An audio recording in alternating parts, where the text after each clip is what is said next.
GB News, Britain's news channel. Westminster is going around in ever-decreasing circles, followed by the media. Britain is broken. How on earth did we get into this mess? But more importantly, how do we get out of it? Join me at 7 p.m, Mondays to Thursdays on Farage, here on GB News. We will have open, rational debate. We've got to work out how Britain moves forward from this. Join us here on GB News, the People's Channel. Britain is watching. When the news happens, it happens here. And really important breaking news. Breaking news this morning. On TV, radio and online, the news starts here on Britain's Newsroom. All the biggest stories and the answers that you need from across the UK and beyond. Join Britain's Newsroom from 9:30 on GB News. The People's Channel, Britain's news channel.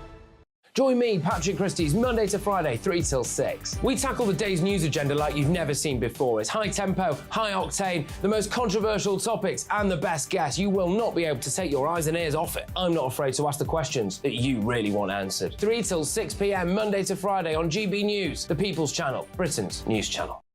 People in Britain, they love free speech, but they also love fair play. I don't care if I'm speaking somebody from a trade union, from the Labour Party, somebody from the SNP. And I think the viewers like to see that actually we can challenge one another, but in a positive way. We think we ask the questions that people want to ask, and often we ask the questions that we wanted to ask in Parliament but never got the chance to ask. So join us every Saturday, 10 a.m. till noon on GB News, Britain's news channel.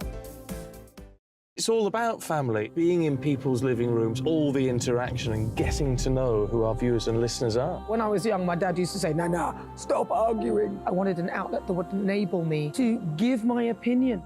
People are going through a really hard time right now, and I know that you don't feel like you're being listened to by the establishment. I came to GB News because it's the People's Channel, and I want the audience to have their say on the events of the day. We're dynamic. We do something different. Democracy shows that the wisdom of the nation is in its people. I get to travel to find out what the story is from a personal perspective. The British people aren't fools. We know when we're not being told the full story. We've got to work out how Britain moves forward from this. It's the best country in the world. The establishment had their chance. Now we're here to represent your views. Britain's watching. Britain's watching. Britain's watching. We're proud to be GB News, the People's Channel, Britain's news channel.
Good morning, 6 o'clock on Friday, the 28th of July. Today, another one bites the dust. The head of private bank Coutts, Peter Flavel, has quit over the closure of Nigel Farage's bank accounts as NatWest desperately tries to contain the crisis. Are we ready? In light of the devastating wildfires in Rhodes, firefighters here say the UK is unprepared for a heatwave and it's a disaster waiting to happen. The Lionesses is back in action this morning as they face Denmark, where a win would see them qualify to the last 16 of the World Cup. And what will our weather look like for the weekend? Today looks to be a relatively fine end to the working week, but will that continue into the weekend? Join me later for the full weather forecast. Morning to you, I'm Stephen Dixon. And I'm Anne Diamond, and this is Breakfast on GB News.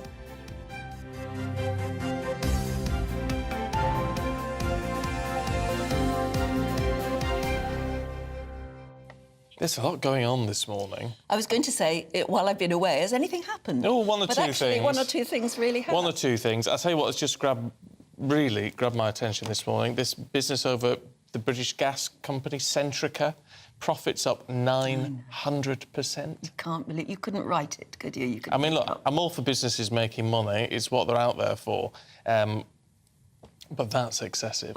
And also, when it's so important to us ordinary individuals who use gas to heat our homes and whatever, and are looking forward to having to do that over the coming winter, it doesn't seem right that at the moment they're making record profits.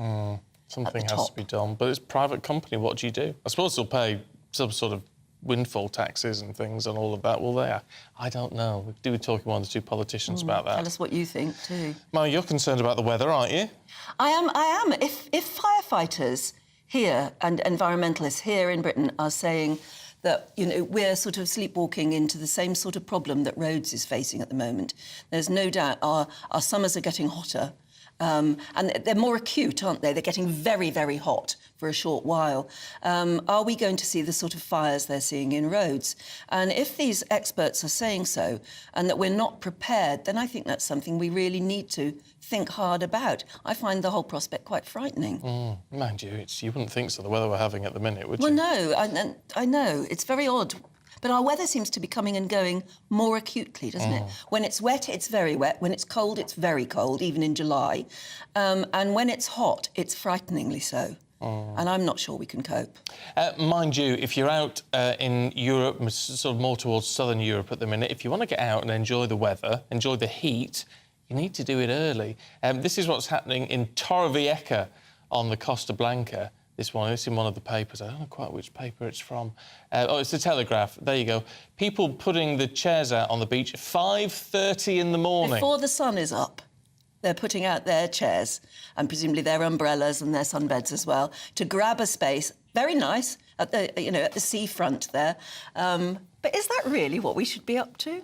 I mean, there have been some funny videos going viral as well, haven't there, on social media over the last few weeks, with people doing exactly that, going out almost, 1 or 2 in the morning and grabbing sunbeds. Grabbing the plate, I guess because to come 10, 11 o'clock in the morning, you need to head back inside. It's too hot. And then, and what is the etiquette then? Do you leave all your stuff over the sunbed, saying this sunbed is being used, while you go off and have lunch and cool off somewhere for 3 or 4 hours? It's not fair. That's what the Germans do. Well, it's used to be what they did, but I think that we're just as bad now. Because if you can't beat them, you have to join them, don't you? I don't know, have you ever done anything quite like that? Yes, sunbed etiquette. Yeah. Well, there is no such thing. It's, it's...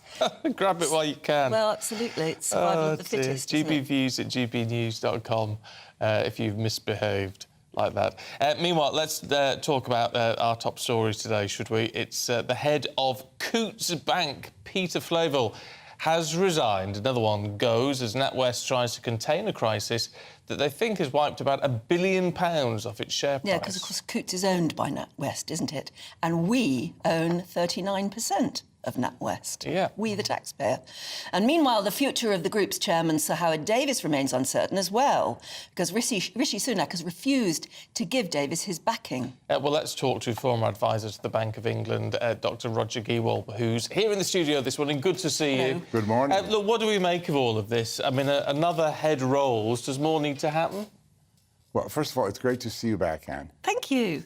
I think we have to be realistic about things. £850 million has come off the NatWest share price, market capitalization, as they call it. But NatWest's market cap is £22 billion. It's hardly a lunch. It's not a great deal. Also, I think that you have to be realistic when you talk about things like Centrica, British Gas's profits rising. You have to bear in mind how much gas has been used by this government and the opposition in gaslighting us for the last 2 years. So somebody has to pay for that. No, I mean, it's absolutely ridiculous. And the story's out there. The ineffective regulator, Ofgem, allowing that to happen when our people are suffering, are dying on the vine, choosing between heating and eating, and these characters are making a £900,000 profit increase. the banks, and let me start by saying banks are not evil. There's nothing wrong with banks. I'm an ex-banker. They're filled with hundreds of thousands of good people who just want to serve customers and enjoy their jobs. But it always seems that at the top, there are some toxic individuals running the culture, the ethos of the place that get in trouble. I came to this country 49 years ago to go to work for NatWest. And I've been so sad over the years to see one mismanagement blunder after another, leading them to the place that they're in. But this latest thing, and you add this all up, the 13, probably 14th soon, interest rate rise that's crushing everybody and has done nothing to reduce inflation nor protect the pound against the dollar, the gas price going up, all the rest of it. I woke up this morning as if somebody had called me and said that, you know, we've been invaded by reptile aliens who've been running things for the last 2 years. And that this has been going on, this canceling of people and their bank accounts for their political views for several years, and that there are thousands or tens of thousands of cases like this of people who've suffered and have gone unrequited and unreported. It's just an alien culture. We're in a terrible, terrible crisis. It's interesting you talk about this theory that we've been taken over by aliens. They're the fat cats at the top. It does make you wonder about their mindset, though, because they don't seem to get it, do they? Either the bosses of Centrica making massive profits while the rest of us are worried about how to pay our gas bill, or the people at the top of banks who appear to be so arrogant that they think they can just debank people and not have to give a reason why. Or Andrew Bailey and his team at the Bank of England, the folks at the Treasury who are very highly educated, talented people who just ignore everybody saying, but I mean, how many football games do you lose before you change the manager? You put your finger on the real question here. What I haven't said, and I'm hesitant to even bring it up, I am being bombarded by conspiracy theories. I used to get a couple a month. I'm getting several every day now. I mean, they're really, I don't want to espouse them. They're quite ridiculous. But the kind of people, I'm getting chartered accountants, I'm getting financial planners, I'm getting bankers, CEOs of companies writing to me saying, what's wrong with you, Dr. Roger? Can't you see what's happening here? First of all, they're going to take away our homes, so we're all renters and beholden to the banks that will own our homes. And second of all, they're going to do away with cash, something that you folks are campaigning. I mean, it isn't a conspiracy theory why there should still be cash. It's because people need cash. But they're going to do away with cash. They're going to introduce a central bank currency, and then they can control our lives by closing our bank account. We won't have any money. We can't spend anything. They don't make sense. It feels like that, though, doesn't it? But it doesn't make sense. There's 7 times more savers than there are mortgagors. How are they going to take the homes away from the 7 times more savers? It's absurd. But it just goes to show how frustrated people are feeling with the system. The system, the government, it's out of control. It's in crisis. They're weak. They're not preventing things. They're not controlling things. Thank goodness that Prime Minister Sunak has stepped in on this one with some speed, frankly, for somebody who isn't always that speedy. What needs to happen? I mean, if I can carry on with that, I think that everybody involved on the board of every bank that sanctioned this sort of behavior. I'm supposed to be, and I try to be a impartial. You want to be woke? I understand. You want to be anti-woke? I get it. I listen to everybody. My view is to bring out their story so people can judge for themselves. So it's not about that, but it's not the place of a bank to be having values other than how they treat their staff and how they treat their customers. So do you think these boards should go? Anybody that sanctioned this sort of activity, I mean, you talk about reptiles, I mean, Alison Rose, what a career. She started in 1992 at the bank. What she's done for women's rights in a male-dominated business, what an admirable career. How could she do two such, I'm very sorry, Dame Alice. Why is she still a dame, by the way? They took Goodwin's title away. Well, yeah. Anyway. But apparently she's going to get a £5 million payoff. Okay, I mean, what made you, Alice, I'm sorry, do such stupid things? Tell a journalist that, did you have too much Prosecco? Why would you talk about somebody's private affairs? And then secondly, why would you introduce all this stuff in a climate where it doesn't belong? So anybody that sat by and sanctioned that, I think, should go. And I think there should be an investigation. Mr. Griffith, the city minister, should, I would suggest, start an investigation immediately, not next year with the paper that we get in, you know, when our grandchildren can read it. Next week, into every bank that did this, and over the last several years, has canceled people and closed their accounts without reason. And any directors or officers or management involved in that should go. Secondly, in the case of NatWest, where you quite rightly say they own 38 or 39%, that's our money, that's our bank. I think the board should consist of citizens, public people. I don't mean politicians. I mean ordinary people of some standing and judgment who can be on the board and make sure, I mean, you know, it's just so simple. I would never let this happen again. I mean, anything the bank wanted to do has to be run by that board consisting of these sort of folks who would be chosen and elected to the board along with all the other good and the great and the jobs for the boys and that stuff. And I think that will at least go some way to stopping this with the banks.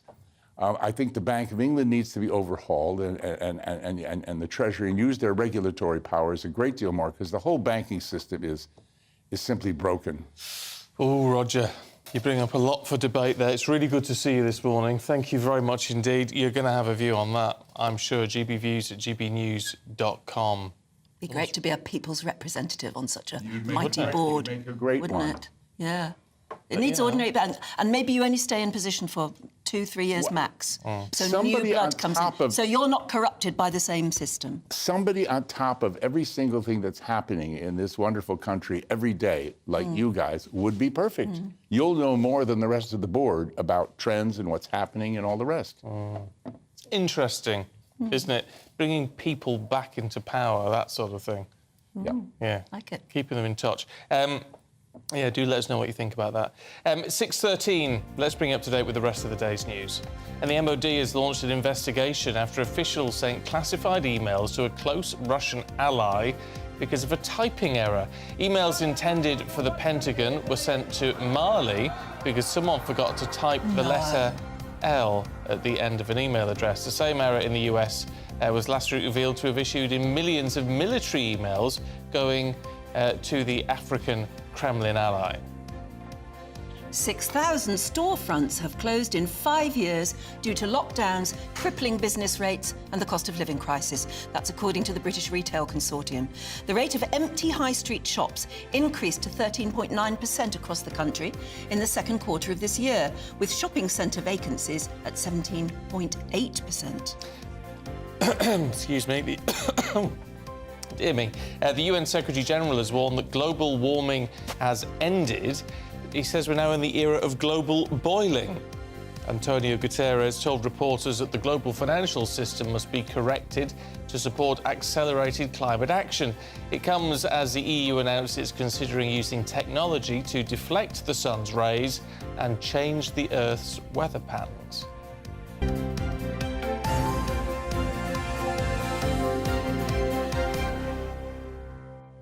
See, I'm not sure I like the sound of that either. Well, it's not a bad idea. Deflecting the sun's rays. I didn't know we had that sort of technology. No. I mean, if we did, why haven't we been using it for years across parts of Africa and all the rest of it? It'd be a global issue, not a European issue, wouldn't it?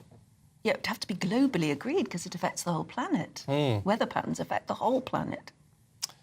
Yeah, interesting one, isn't it? It's a huge one, and they did warn that we would have to mull this one over in the future, and here we are now in the future. Well, yes. Well, sticking with that weather theme, the Fire Brigade Union have sent an urgent wildfire alert over fears that the UK is unprepared for another heatwave. Following, of course, the recent disasters in Europe, experts warn that Britain is a disaster waiting to happen. Let's head to Rhodes, should we? And our reporter Paul Hawkins, who's there for us. Look, I mean, concerns over what may happen over here, Paul, but what's the situation in Rhodes at the moment?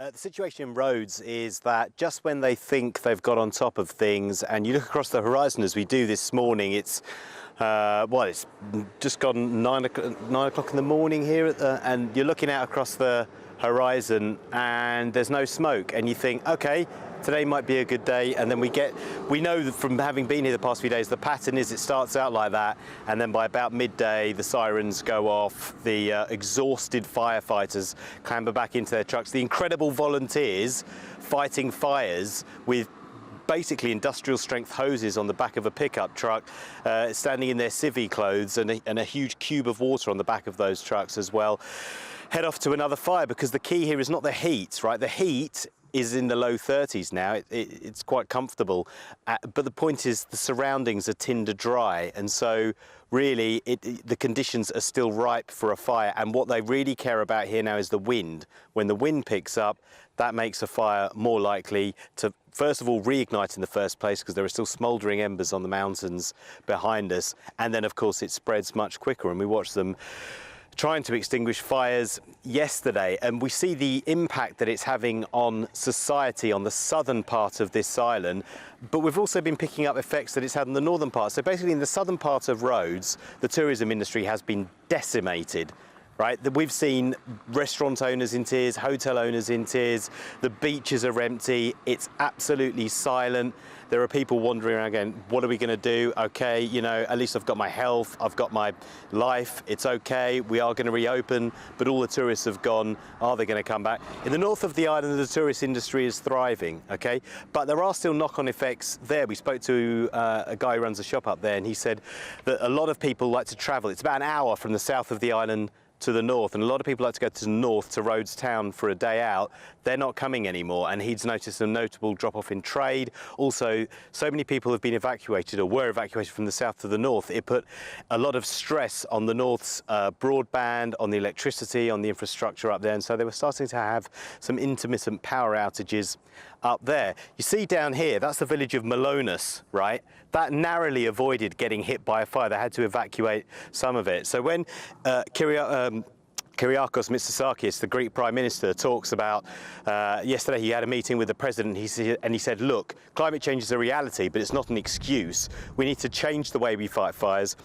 We need to start creating fire zones. We need to have better plans in place. And he says he's going to look at their fire prevention policies and their firefighting units. And that is something that will chime with a lot of people here, because they're saying there's not enough resources. There wasn't enough planning. We've had to have landscape gardeners quickly rushing around, cutting down trees to try and create fire zones so the fire doesn't spread. This should have been done years ago. We should be doing this already. So there will be a thorough review of how they deal with fires. And I have to say, we saw what happened last year when the UK touched 40 degrees Celsius. There was that wildfire in Wennington in East London. It does make me think that the Met Office say that by 2060, 40 degrees is going to be the average UK temperature, and by the end of the century, it's going to be considered a cool year if you get to 40 degrees. Fires thrive, right? It's an animal, it thrives on vegetation. We live in a green and pleasant land, and so this does chime with me, and I'm thinking, in the future, how is the UK going to deal with fires like this? It's something that we do need to think about.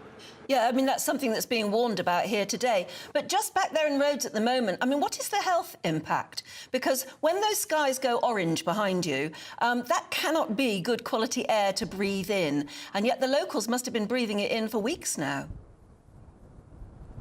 Which is why it was absolutely incredible, Anne, to see the volunteers with nothing more than the masks you'd wear for COVID on their faces. Some of them had scarves tied around their mouths, and they're standing there with kind of just pretty much standard garden hoses, trying to hose down this enormous fire that's racing up the hill.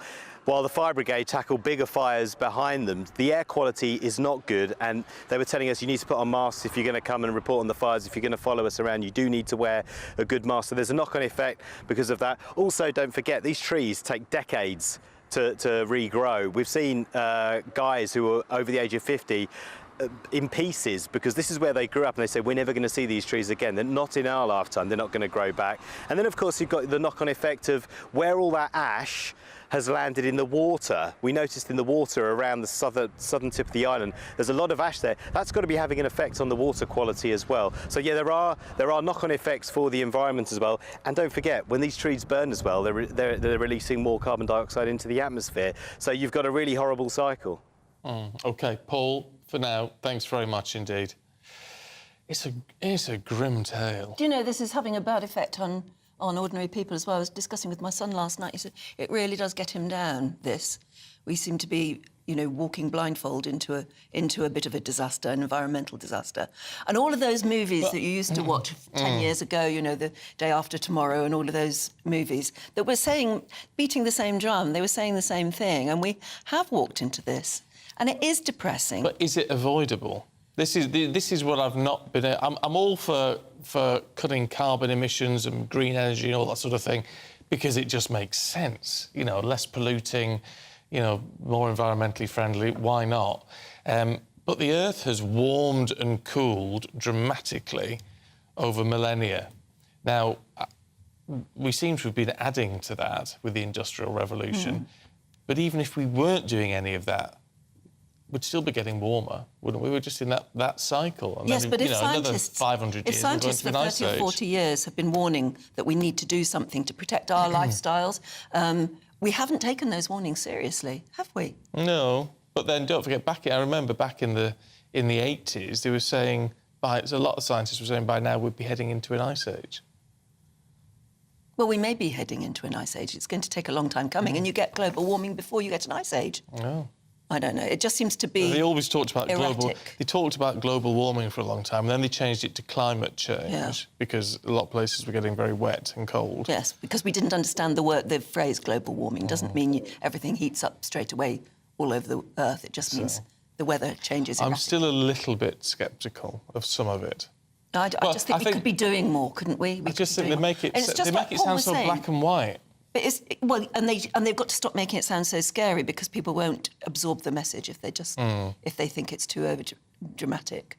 But I mean, why can't we? If we've got beautiful forests, which we do have in this country, can we not be thinking now of ways of stopping the spread if something happened? If you look at the managed create corridors, don't you? But you look at the national forests, like the New Forest. The New Forest, or up in the lakes and all that sort of thing. They have fire breaks built in. Are they fit for purpose? I mean, that's what they we're should be re-examining. Of course, they should be. They should be, but there are big fire breaks all built in already.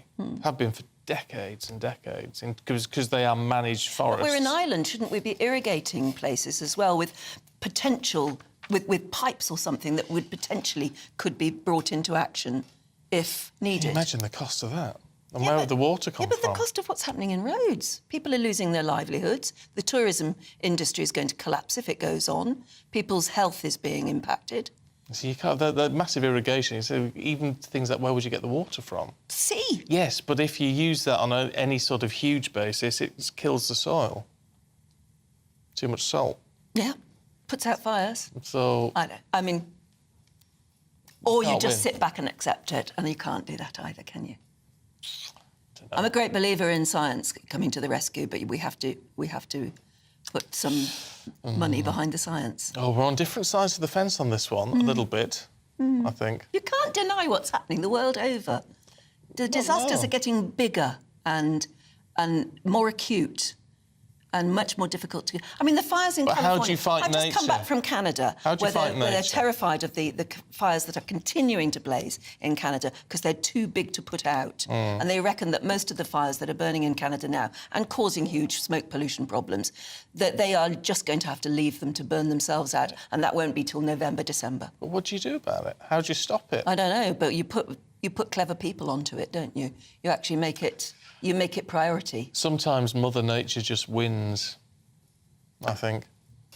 But anyway, let us know what you think. But that's not right, because you're all for this idea of deflecting the sun's rays. Oh, yeah, if you That's can do, science. Yeah, if you can do stuff like that, and, you know, all well and good, but, you know, you can't, once a fire starts, whatever, you can't stop the fires from happening altogether. You can't. As I say, even if there was no pollution from humanity at all, would the Earth still warms and cools in a cycle? Yeah, but it takes much longer to do so. We're seeing something that's happening very fast now. Well, we are. But, you know, I don't think you can... I don't know. I just don't think it's as black and white as people would like it to be. And just say, well, if we do all of this, it'll stop. No. No, well, I don't think many people are saying that. They're just saying we need to do what we can to minimise the impact on us, our lives. If we want to continue living our lives the way we do, then we've got to do something to actually safeguard that. That might be the key. We might have to change how we live. Well, I think we've got to change how we live. Yeah, let us know what you think. Who do you agree with? GBviews at gbnews.com. Polarised, does it? Well, no, but these things tend to be. I know what you mean, though. Anyway, let us know. I mean, we're all worried, aren't we? If you booked a holiday in Rhodes, you'd be worried. You lived in Rhodes. If you knew people who lived in Rhodes, you'd be worried for them. Well, yes. Oh, not very. No, not very. I'm not. I mean, if I knew people in Rhodes, I'd be worried. Yeah. But I don't know anybody in Rhodes. So I'm sort of you not can overly... empathise with people who've got their lifestyles there. I can empathise. I can empathise, but not enough to have sleepless nights over it. Oh, I think we need a few sleepless nights over it. Anyway, let us know what you think. We've got all the showbiz news heading away very shortly with Stephanie, but first, here's your weather. That warm feeling inside. From Boxed Boilers. Proud sponsors of weather on GB News. Hello, very good morning to you. I'm Jonathan Fortree here with your latest GB News weather forecast provided by the Met Office. Has been a relatively muggy, humid start for many of us, but we are starting to import some slightly fresher air from the west, and that is going to allow the cloud to break up much more readily than we saw yesterday. So some sunny spells developing for many areas, probably taking the longest across parts of southeast England. Still the potential for some light showers to come here and there, most persistently for parts of Northern Ireland, and some longer spells of rain for the Northern Isles as well. But in those sunnier spells in between, temperatures climb towards 20-24 degrees Celsius. We are going to, though, see the breeze strengthening across western locations later on today and into the overnight period more widely as this area of low pressure swirling around in the Atlantic begins to edge ever closer. It's also going to fling showers more our way again. Some of those could be heavy at times as we head into the overnight period. Still holding on to some slightly humid air across the very far southeast, not lower than 15-16 degrees Celsius here, but elsewhere generally a fresher feeling night compared to nights of recent. As we head into Saturday, generally going to start to see the showers developing a bit more widely. Some of those could be heavy in places, perhaps some thunderstorms for parts of Northern Ireland, northwest Scotland. It's here where those showers could be quite slow moving, cause some torrential downpours. Elsewhere, though, the showers pushing through at a quick pace due to those blustery conditions. Temperatures holding up around 18 to 23 degrees Celsius. That warm feeling inside. From Boxed Boilers. Proud sponsors of weather on GB News.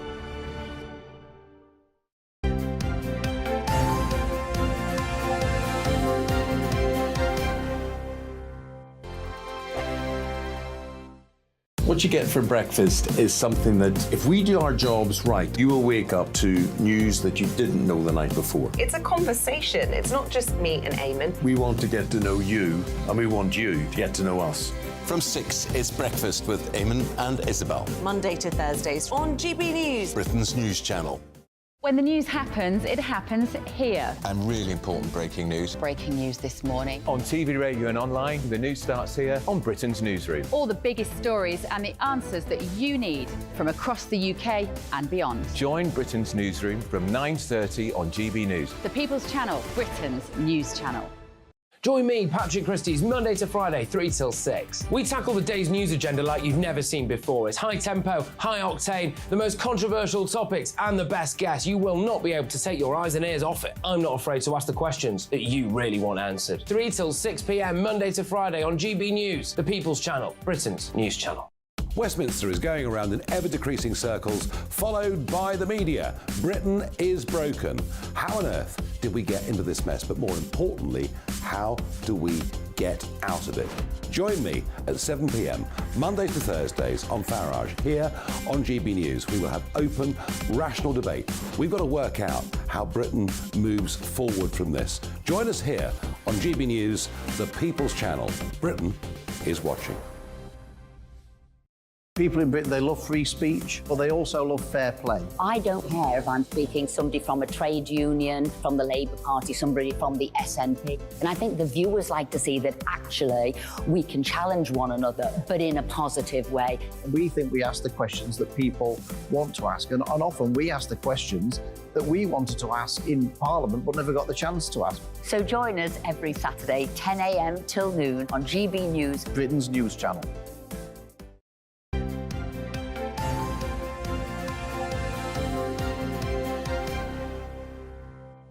6:31, good morning to you. This is Breakfast with Stephen and Anne. Yeah, we're joined by Stephanie Tetchy here. There's lots of showbiz news to talk about, but it's lovely to see you. Stephen and Anne.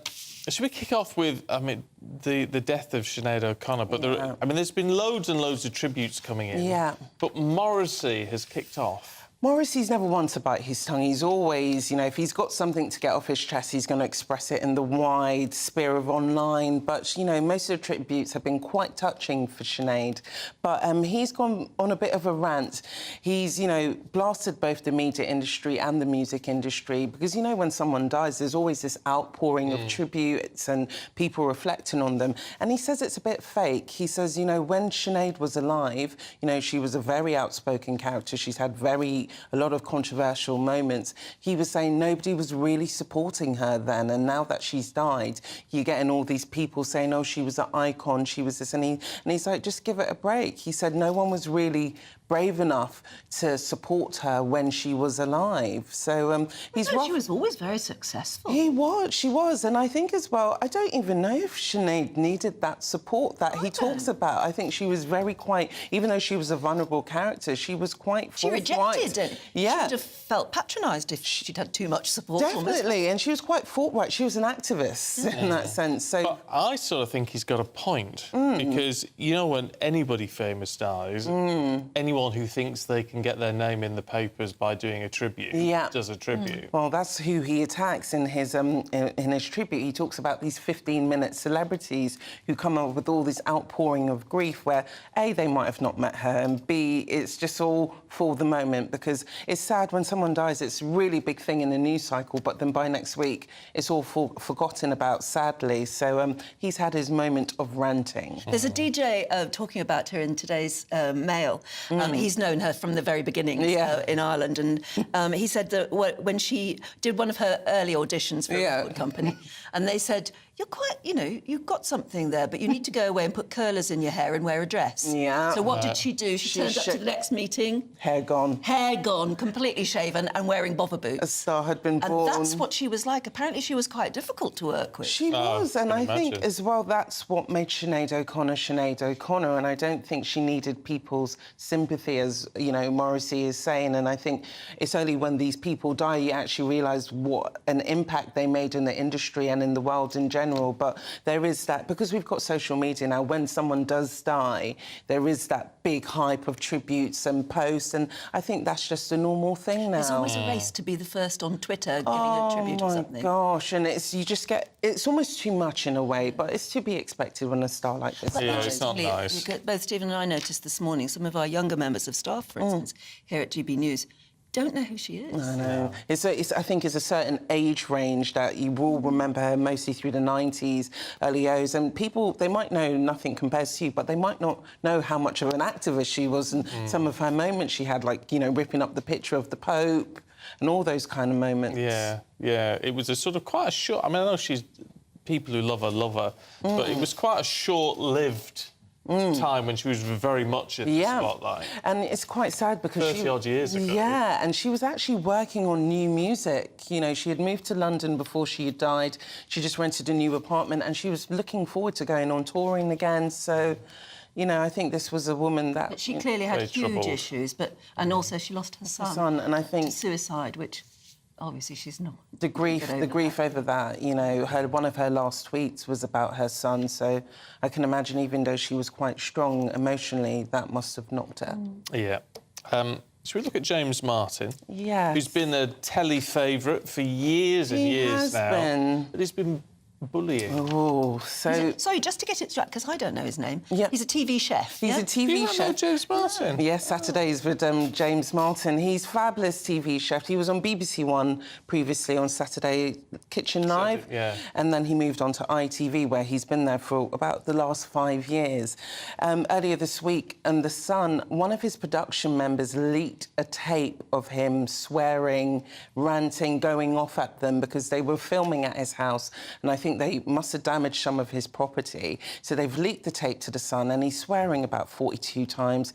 He's abusing the staff, saying that they should be fried, they should be eating their lunch in the rain. So all this tape has been made publicly, and he's had to apologise about it. But he said, you know, 2017 to 2018 was a very hard time for him because he said he had been diagnosed with facial cancer, his house had been broken into, he lost his grandfather. So last night he's come out with this apology, but it was early in May, also another production member made a complaint about him, saying that he had been intimidating staff while he had been filming his Spanish TV programme. And now, you know, ITV have had this big, you know, argument at the moment about how they've been dealing with the toxic culture that's there at the moment. So at the moment, they're looking whether he did break any of their suppliers' code of practice. So with a part of this practice is you cannot be harassing members of staff while on set. So once again, we may be looking at the idea of a TV personality becoming so big they're almost untouchable, and maybe being accused of, I don't know, the wrong sort of behaviour. Bullying or whatever. Definitely. I think what's happening now is that we're having a bit of this witch hunt now where where they're exposing broadcasters who have a bit of a prima donna attitude. And it's a hard one because you would expect, you know, the staff would want to keep the secrecy of how he's been really acting. But now everything is so out there at the moment where this happened 5 years ago and someone's leaked the audio to The Sun. Well, look, I sort of think it's a good thing, in a way, because come on, I mean, we know what it's like. Yeah. Ego in this business is horrific, and some people behave terribly. And if management isn't keeping a lid on it properly, they can almost be seen to be encouraging it. Definitely, and he's a big star, don't touch him. And this is the problem for ITV now, because you've had the Philip Schofield thing where it was like, were you harbouring him with this?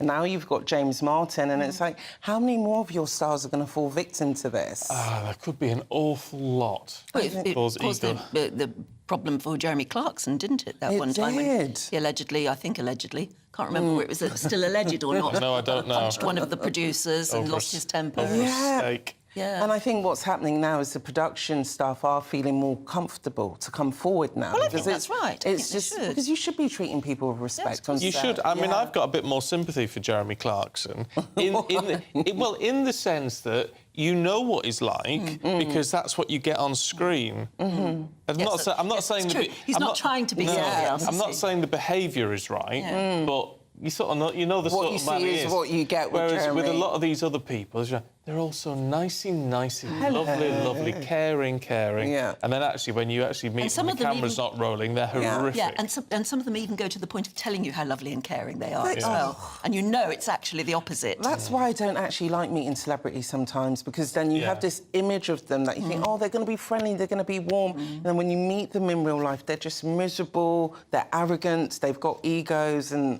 it's like two different things. Oh, we could name names. Oh, name and shame.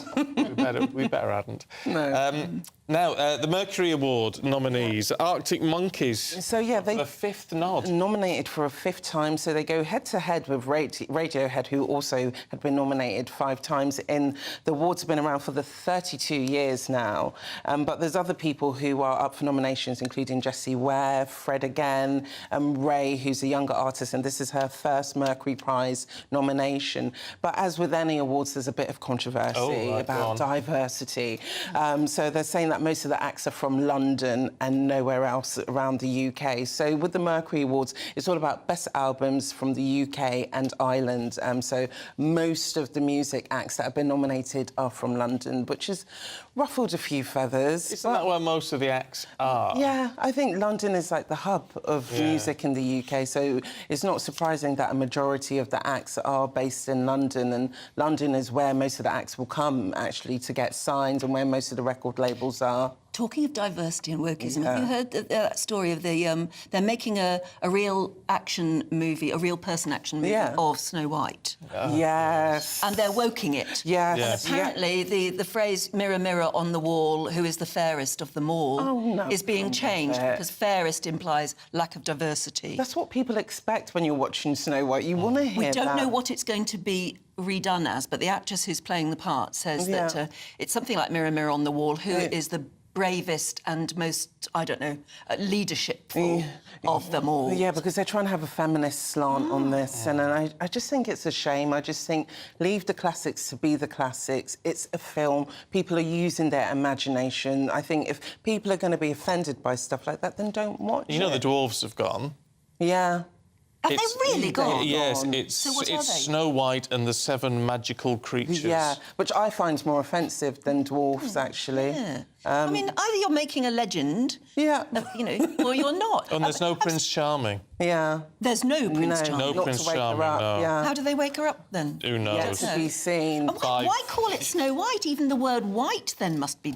It's probably going to go, Anne, and give it another 5-10 years. Yeah. But I think Disney are really burying themselves in the grave here because they're stripping through all the classics, finding issues with a lot of stuff, and I just think children need that critical thought. Allow them to make up their mind on what's offensive. You shouldn't be telling them what's offensive, and if a parent feels like, I don't want my child to be exposed to that, don't go watch the film.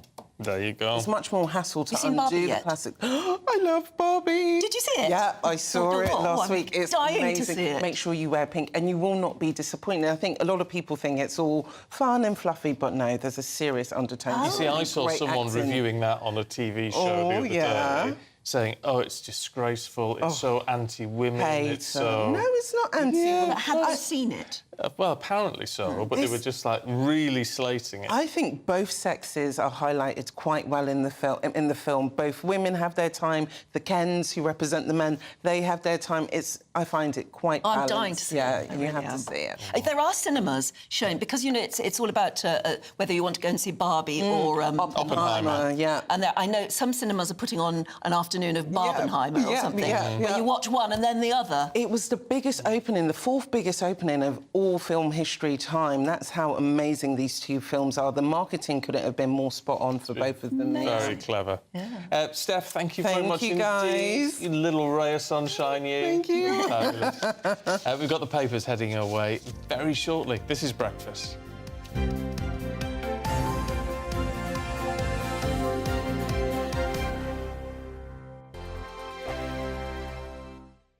The Live Desk with me, Mark Longhurst. And me, Pip Thompson.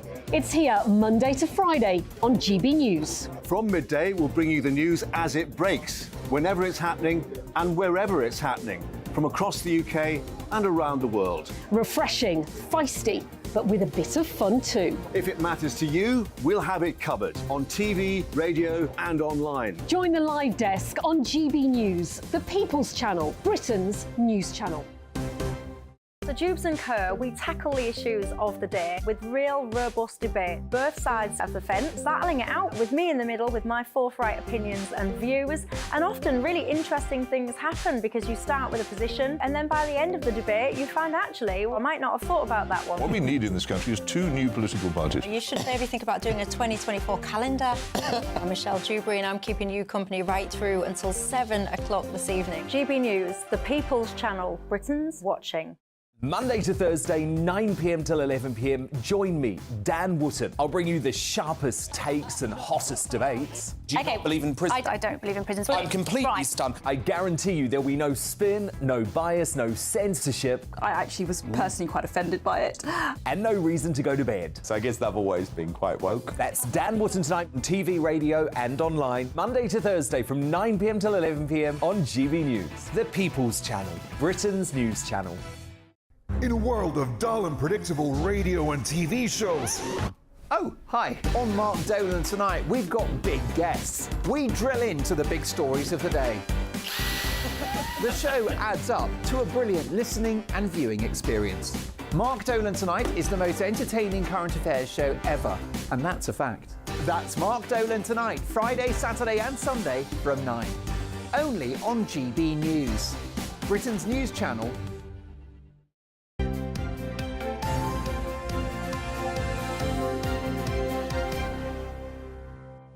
6:45, morning to you. This is Breakfast with Stephen and Anne. Yeah, thank you very much to Sean in Northampton for getting in touch, because he says, I remember the fires in 1976 when the New Forest was ablaze. We had a massive fire on our farm in Piddle-Trentide in Dorset. It was a very scary time.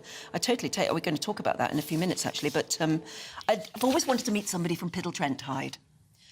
I've been through it several times, and you always think, oh, I wonder who lives here, because it's such a lovely name, isn't it? Piddle-Trentide. It's very odd. There are lots of piddles on the wires, and piddles and higher piddles and lower piddles, yeah. Oh. But Piddle-Trentide is quite a word. Can you imagine having to spell that out to people whenever you're ordering something online or something? Piddle-Trentide. There's a thought. Anyway, in the papers this morning, the Telegraph has the public, that's us, must be spared the enormous burden of net zero, according to Tony Blair, of all people. It follows his comments that Britain must play its part, but its efforts alone won't be enough.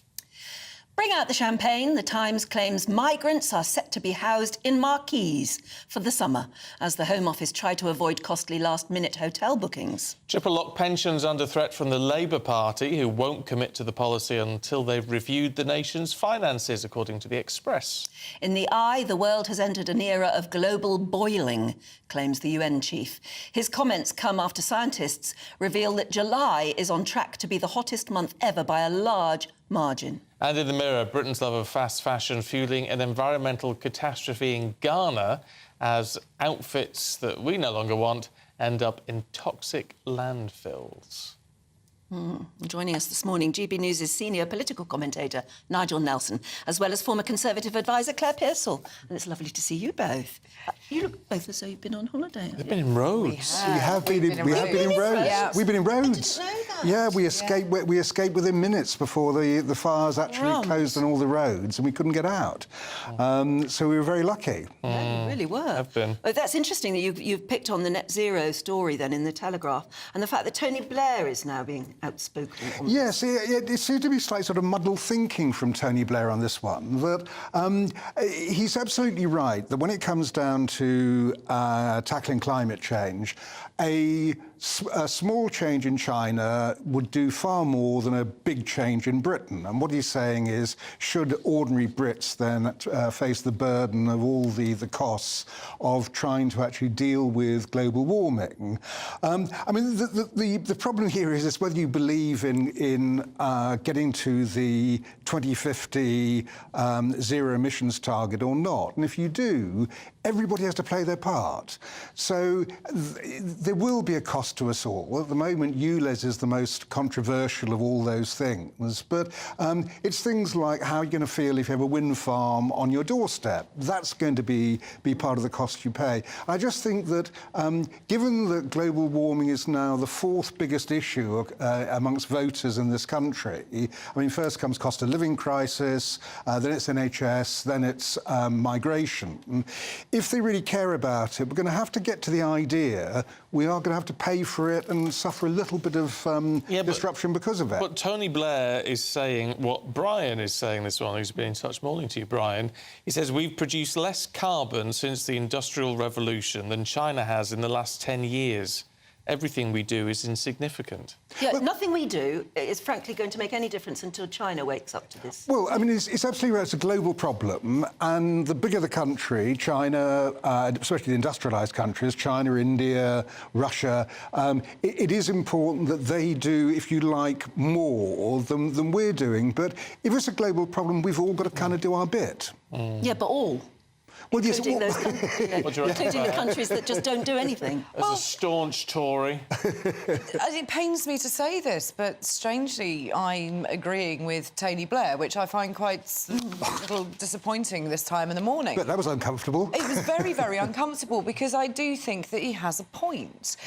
That whatever we do in the United Kingdom, however fast we try and push it, if other countries in the developing world and places like China aren't doing their piece, then it's all for nothing. And why is it that all of these costs then come back down to the British taxpayer?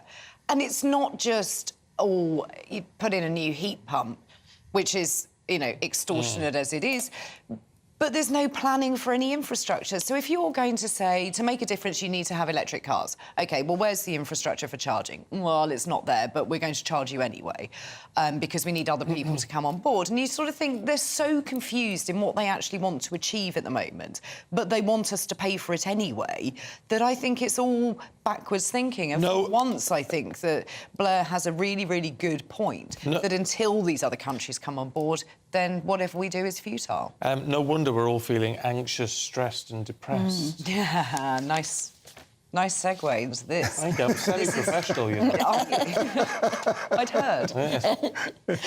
This is quite an interesting report. 1.35 million staff are off sick due to anxiety, stress or depression. Now, I think that we will all understand the pressure on the NHS and health services at looking after mental health, and they are woefully unprepared for the amount of people that they have on their books, and if people aren't going to get seen, then their working life is going to suffer from it. But what is quite surprising is the rising illness for people sort of 16 to 64. But I think when you look at the lower demographic of that, we need to do a little bit of investigating as to why younger generations are now suffering. Is it because they're talking about it more? I wonder if the awareness raising, if that is causing Is it a good people excuse to be off? I know that sounds a bit harsh. I wouldn't like to sort of put a downer onto anybody's mental illness, but I do think there are going to be a portion who will use that. It's the same as many years ago, the bad back was always the issue, wasn't it? That people were off work, and apparently this is one of those issues that is still around, along with stress and depression. A bad back or a bad neck is another reason to be off. So I think we have to look at people's attitudes. You also have to look at services provided for people, especially the younger generation, because if they're taking time off so soon into their work career, that's a real worry for the future. So I think we need a little bit of addressing, maybe a little manning up for some people, but also some real care for those who need it. Yeah. Can we talk about gardening, Nigel? If you'd like to. Because, well, that story that you've picked out, it's from The Star, saying 1/4 of children have never planted a seed, grown fruit or done any sort of gardening. No. Now, you talk about stress, but gardening is one of the best things to de-stress with. I agree, but they're talking about 6 to 8-year-olds, and I can't imagine the 6 to 8-year-olds going out in the garden actually doing stuff. Seeds and things. I'm sorry. You grow cress and all that sort of thing. Don't you? Tomato. Well, I mean, they talk here about they've never picked a strawberry. Now, I started picking strawberries, I think, when I was about 16 rather than 10, and that was to earn money during the school holidays, and absolutely hated it. You sort of bake in the fields and... Yeah, but that's work. What we're talking about, though, is sort of recreational things your parents teach you about how What a kind of educational thing. Yeah. Well, no, it's not even educational. I mean, it is, but it's dressed up as being pretty. You plant a flower, you water it, and it grows. It's absolutely astonishing. Well, I quite like doing that now, but I'm not sure I'd want to do it when I was 6 years old. Oh, Nigel. This is why you've turned out the way you have. I'm obviously a killjoy. Yeah. But, I mean, the actual joy of my son when he was little, having a little pot with a stick in it to tell him what it was, out on the patio in the garden with his little watering can, going and looking after it and watching this seedling grow, was something that he was just obsessed by and loved it. And no, all right, we didn't get, you know, enough of a crop to feed anybody. But it was the whole process of understanding where things come from. Well, you can buy me a set late in life, and I'll start now. So Yeah. for Christmas. I remember my sister went out and got some frog spawn from the village pond, put it in a tank on the windowsill and watched it grow into a frog. Yes. It was absolutely stunning. Oh, yeah, we always did Best that thing with ever, frog tadpoles, spawn. Yeah. You've got to have that. And we had that in school when I was a kid in primary But it shouldn't just be school, should it? No. It should be something that happens at home. Oh, Nigel, I'm sorry. I seem to have missed out hugely on You this have one. missed out on that Explains a one. lot, Nigel. It does. Let's have a quick look at... I can't believe I'm saying this. Christmas in the Star. Yes. We're counting the days, apparently. 150 days, apparently, until that time of year that most of us will dread.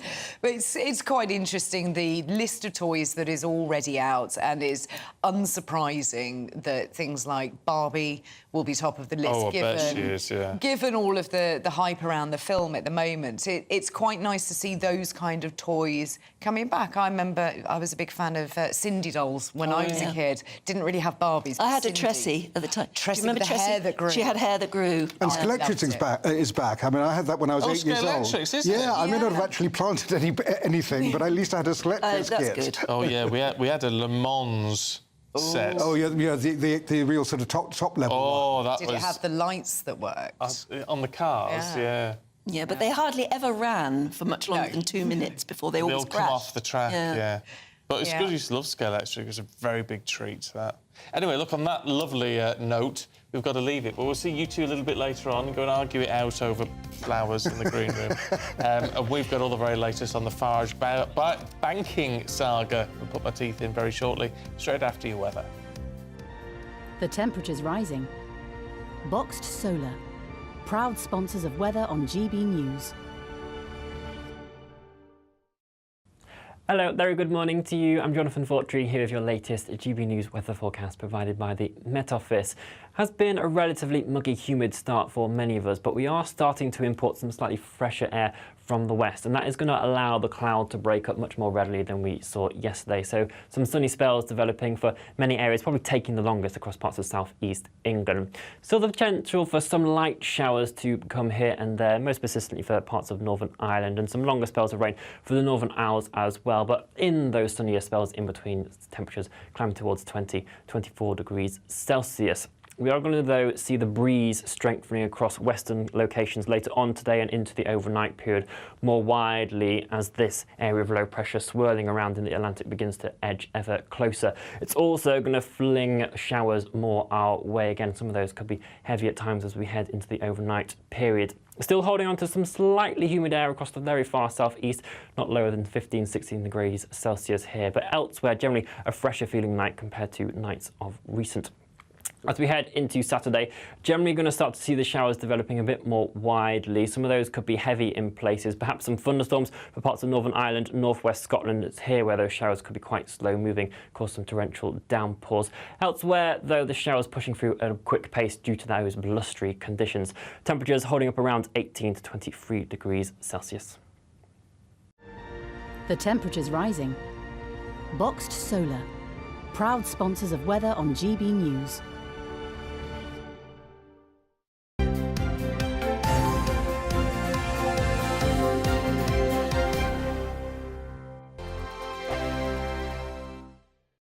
Monday to Thursday nights on GB News. At 6, it's Dubes & Co. 7 o'clock, Farage. At 8, join Jacob Rees-Mogg. And at 9, Dan Wootton Tonight, followed by headliners on TV, radio and online. This is GB News. Now then, Lee Anderson here. Join me on GB News on my new show, The Real World, every Friday at 7 p.m, where real people get to meet those in power and hold them to account. Every week, we'll be hearing your views from up and down the country in the real world.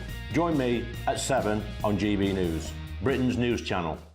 Join us every night on GB News at 11 p.m. for Headliners, which is 3 top comedians going through the next day's news stories, which is exactly what you need, because when the establishment has gone crazy, you need some craziness to make sense of it. So join us 11 p.m. every night on GB News, the People's Channel, Britain's news channel.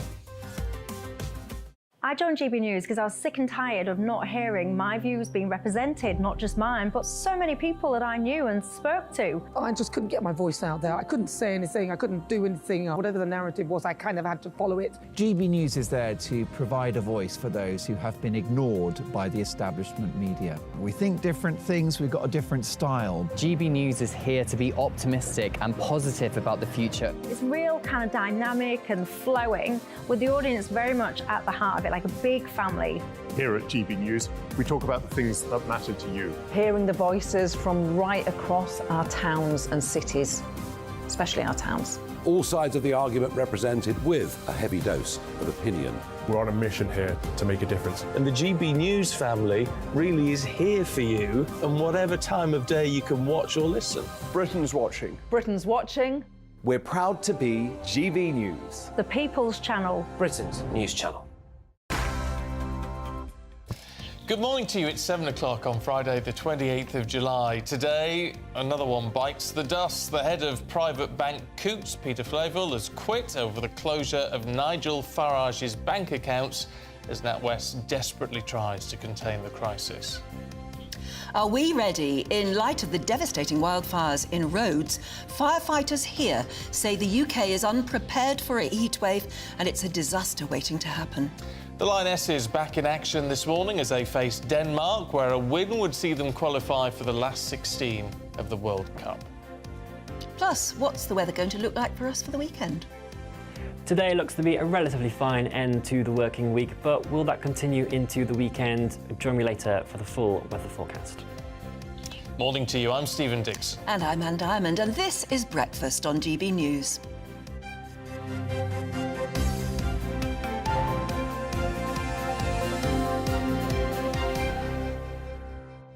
That last 16 of the World Cup thing for the Lionesses, I think for that to happen, I think it's China, needs to lose against Haiti for that to happen, is that rather than us just win this match. Right. I think I may be wrong, but I think that's the case. On the climate change, here we go. I love this from Ian, who says, if the powers that be want us to take climate change seriously, then they need to stop using it to make money.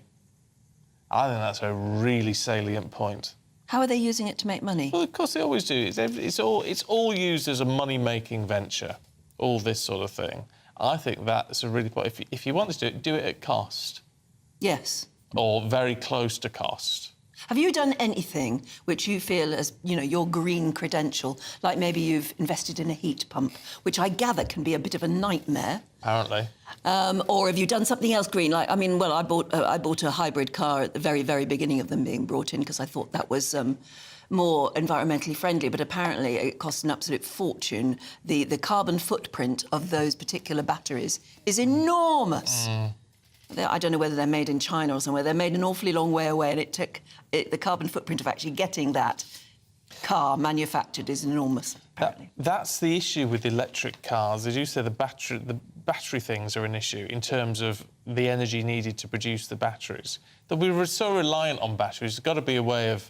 I'm all for electric cars. The battery power needs to improve and all the rest of it. Yes, and the thing is, they won't improve unless people start investing in them. Yeah. That's the argument, isn't it? But of course, there's also every time you mention electric cars, loads of you get in touch and say, "What about hydrogen fuel cells for cars?" Which do exist, and there are hydrogen fuel cells. It takes about 5 because it's all done at a very pressurised level. You just plug it in at a point.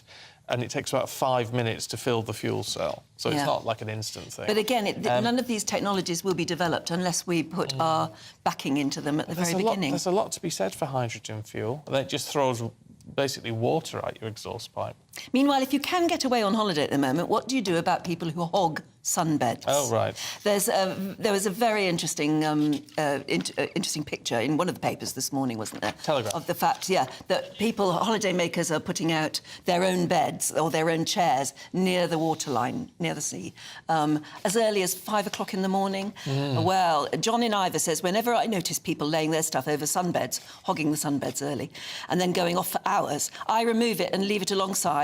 And then there's the picture there of somebody putting out their own chairs, and a beautiful spot there looking at the sea. But that's before even sunrise. Crazy, isn't it? Kevin says in the 1980s in Spain, the Germans used to creep early in the morning and put their towels over the chairs, but didn't come back till much later on.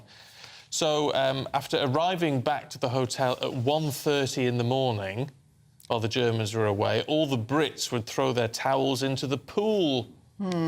Not nice, but they were quite insufferable. The things that it's beginning to work now is that the management of the hotels and the shoreline sort of sunbed areas are actually stopping the hogging themselves. They say if you try and put your towels down too early or something and you're not there with the sunbed, then we will remove your stuff.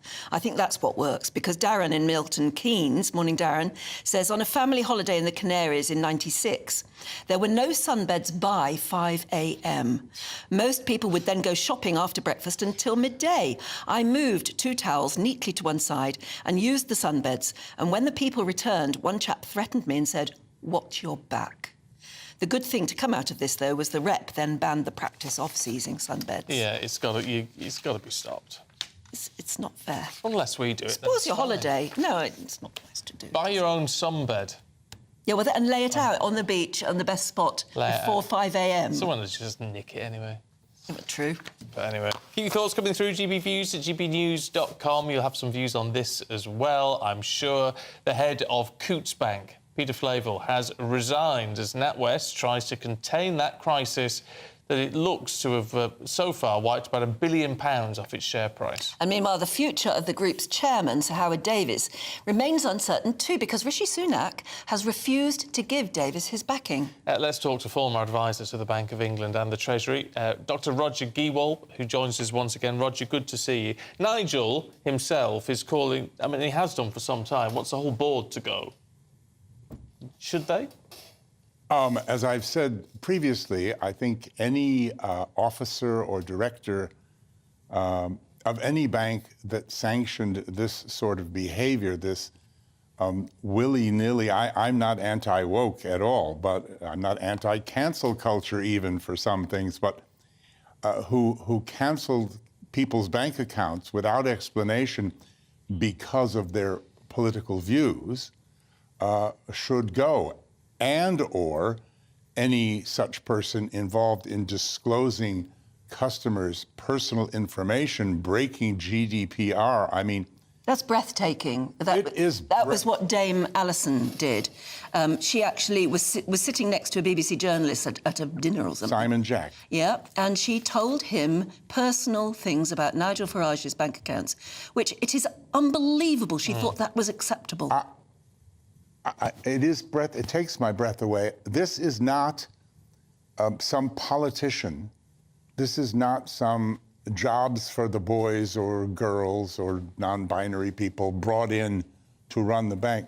This is a lady who's been with the bank from the bottom up since 1992 and has championed women's rights and had a brilliant career running massive divisions of, believe it or not, guys, what used to be the largest bank in the world before its troubles carried on.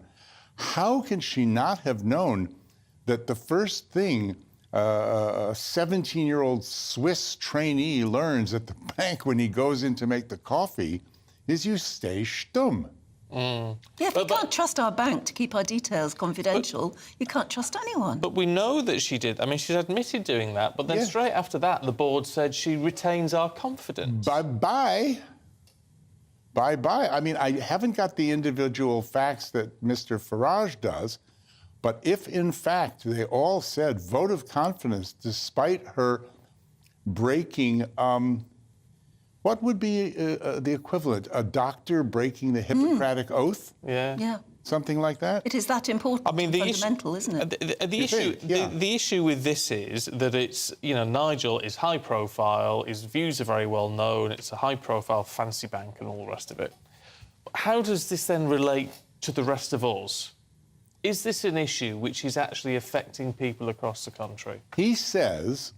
and I've been contacted by lots of people who have told me that he is starting a website that if you are a victim You go on that website and register your facts, and it will be dealt with as part of a whole undertaking, package, whatever. So according to what he has said, it's thousands, I believe it's, quote, thousands, if not tens of thousands of people, unquote, over the last 2 years. That's why I feel like when I heard this morning, I felt I had woken up to a reptilian alien invasion of running Don't you also, things. I mean, I feel quite sickened by people, a number of them from the BBC, I have to say, who are willfully misinterpreting this and saying, oh, this is all about Nigel Farage, who is, let's face it, a dodgy character. It's not. Nigel just happens to be the high-profile person who has managed to bring this to the fore. But this is about countless people in the country who've been debanked without being told why. Well, as I say, I try to be an impartial observer and people's champion and conduit of differing views, however extremely different. So I can understand some people not liking Nigel or the way he expresses himself, but I mean, clearly there has been enough published and said already that this goes way beyond one individual. And the fact that he said that 10 other banks have refused him, it also goes way beyond one bank. This isn't just, apparently, just NatWest and Coutts, which is why I think, as I said earlier, there should be the city minister, Mr. Griffith, should start an investigation Monday morning. What's going on here? What has happened? Well, this is what I find odd, the fact that Nigel says, 10 other banks that he's tried to get an account with and they won't. Is the banking sector, at least the sort of public banking sector in the UK, being run as a cabal, one way or another? Because why would they all follow the same song sheet? It's a good question. I mean, I'm not a conspiracy theorist, Stephen. I don't think so. I think they're probably more competitive than they are Kabbalistic. They're always trying to steal the march on each other. I'm an ex-banker. I'm sure I'll get, trolled for even saying that on this show, but I was a lawyer for banks for years, and then I became a banker for some years. And they're really good places, but I did find the bosses up on top. I can remember one story. I had to relieve myself one day. And I went in the nearest loo that I saw. And it took a week, but somebody I'd never seen before sidled up to my desk in a pretty expensive, ruddy expensive suit and let me know that I had used the executive toilet and that the toilet for people like me was down the hall to the left. It had obviously bothered them all week. And then he gave me what we used to call in my hometown a blank eating grin, and walked away. I don't think I was ever able to pee there again. I mean, I was so stymied. That's the culture. Can I just ask you what Christine has been in touch? Hi, Christine. She says, I think it's appalling what's happened to Nigel Farage and many others like him. But what is more annoying is the fact that Dame Alison is getting a lot of money for having to resign. It beggars belief. In most industries, she'd be sacked for what she did. She has resigned and is apparently going to get a £5 million payoff. How can that happen? Well, she resigned before being what normally would be dismissed for cause. Yes. Gross negligence, I don't know if it goes that far, but certainly dismissed for cause. Now, I don't know, contrary to what you say, I have read reports that the NatWest officials are not saying, we're not commenting and we're not saying we're going to pay her anything. So I'm not sure that that's completely accurate yet. But if they do pay her anything substantial, I mean, it's outrageous in the face of this. It's absolutely... But most people would... She'd have probably got it written in her contract, wouldn't she? Well, she not if you resign. But why, what's the reason for resigning? Well, no, Stephen makes a very good point. I mean, this is how business works. You see, the deal could be that Mr. Sunak, to his credit, put pressure, the Treasury put pressure to their credit, and then she was told that if she resigns, she'll get a payoff. If she doesn't resign, she'll get kicked out with nothing.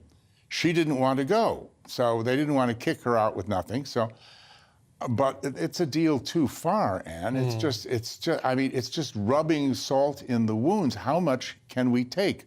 Off-gem, 900% profit, 13 interest rate rises that crush us and do nothing. It's one thing after another after another. We are in such a mess. The government, and my goodness, the opposition, is Keir Starmer ever going to say anything about anything? I mean, I would be like a wolf at this point. I'd be snapping. Yeah, but they're all scared of scaring off the banks. They wanted to make Britain, London particularly, the banking capital. It is. This is the financial center of the world. But they'll be scared of putting them off and sending them elsewhere. Well, I think we're way past that point, and I have received reports, some of them rather extreme, but I received one yesterday from America. It is an identical story of a major American bank doing the same thing to an employee, sorry, not to an employee, to a customer, a business customer, his chief financial officer, his chief executive officer, their families, and the bank stated that their children will never be able in their lifetimes to have an account at this bank. Now, as I read the article, I thought this is sort of steering into conspiracy theory, but the same thing is happening in America, apparently. I mean, it's properly dystopian, It isn't really it? is. We've got to leave it there, Roger, but as always, it's good to see you. Thanks Thank you very so much much. Thank indeed. Shows you who's in charge of the country, doesn't it, really? It's a worry. It's a worry because it's political influence. Yes, it is. In a terrifying way, actually. You know, it's that whole thing. I said it last week. It's about people who, you know, you may not agree with what they say, but you've got to fight for their right to be able to say it. You can't have banks telling you what you can and can't believe. And it is almost impossible, as Nigel has said so many times, to exist in today's world without a bank account. Yeah. How do you get paid? How do you pay others? I mean, you do nearly everything through banking, don't you? Which is they've got us right there, haven't they? This is worrying, but at least we do seem to be getting on top of it. A lot has happened quite quickly now on this, so fingers crossed. More continues to happen.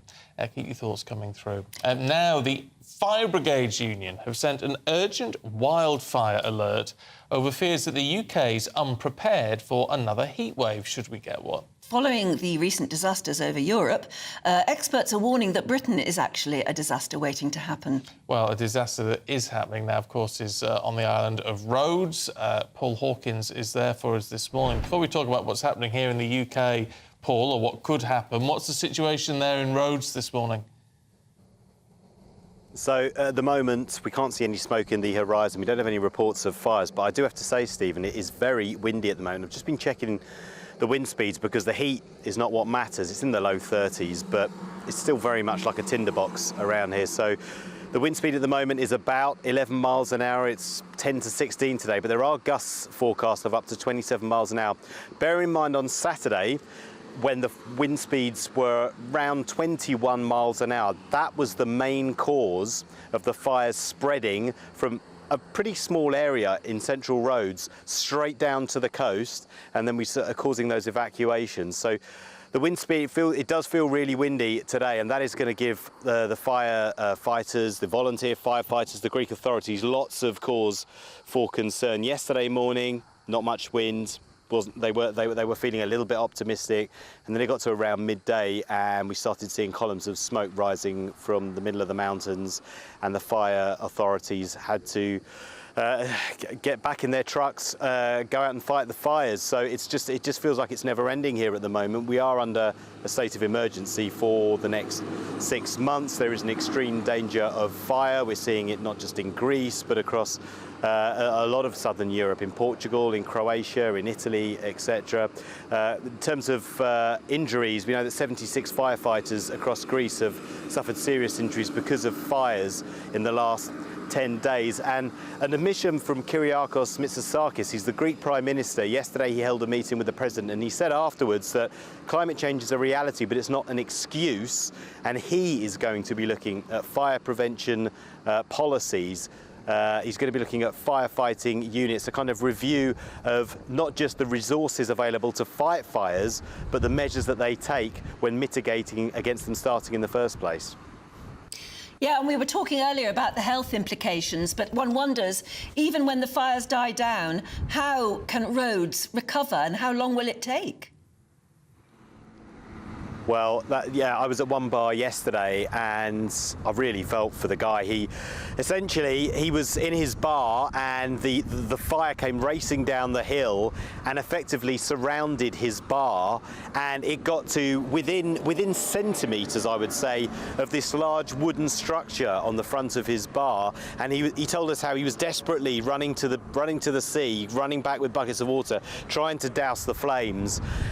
And at the moment, that part, Kitari, the village, it's still got no power. He's had no power, and all the tourists have gone. It is dead down there. But he does say he's going to reopen on August the 11th. And so his basic message is the tourists need to come back. But we know that in the north of the island, the tourist industry largely unaffected. There have been some knock-on consequences of what's happening in the south.